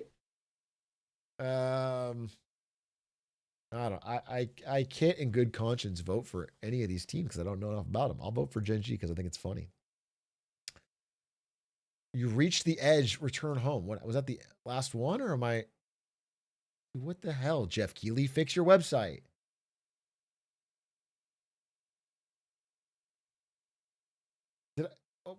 What happened? Oh, okay, wait. Thank God. Okay. Yeah, we're good. We're good. We're good. We're good. We're good. We're good. We're good. View all categories. No, I think I'm good. I think I got everything. Okay, great. Perfect. A perfect vote card. We did it big. A perfect vote card. Now I'm going to watch despite knowing that Expedition 33 will win, and I'm going to get angry anyway. I'm still going to get mad. And that's even knowing it's a great game and probably deserves it. That's the life of a gamer, folks. That's the life of a gamer. That's the life of a gamer. All right, chat. I'm going to end about now. Going live a little bit earlier tomorrow. But it is 10, and I want to watch the end of these Lakers if they're still live. And I got shit to do. I got to prep for this live show that we're doing at the, oh my God, Lakers! Insane fucking fourth quarter run. Jesus Christ. W. Akers. All right, guys, I'm going to watch the end of that. Goodbye.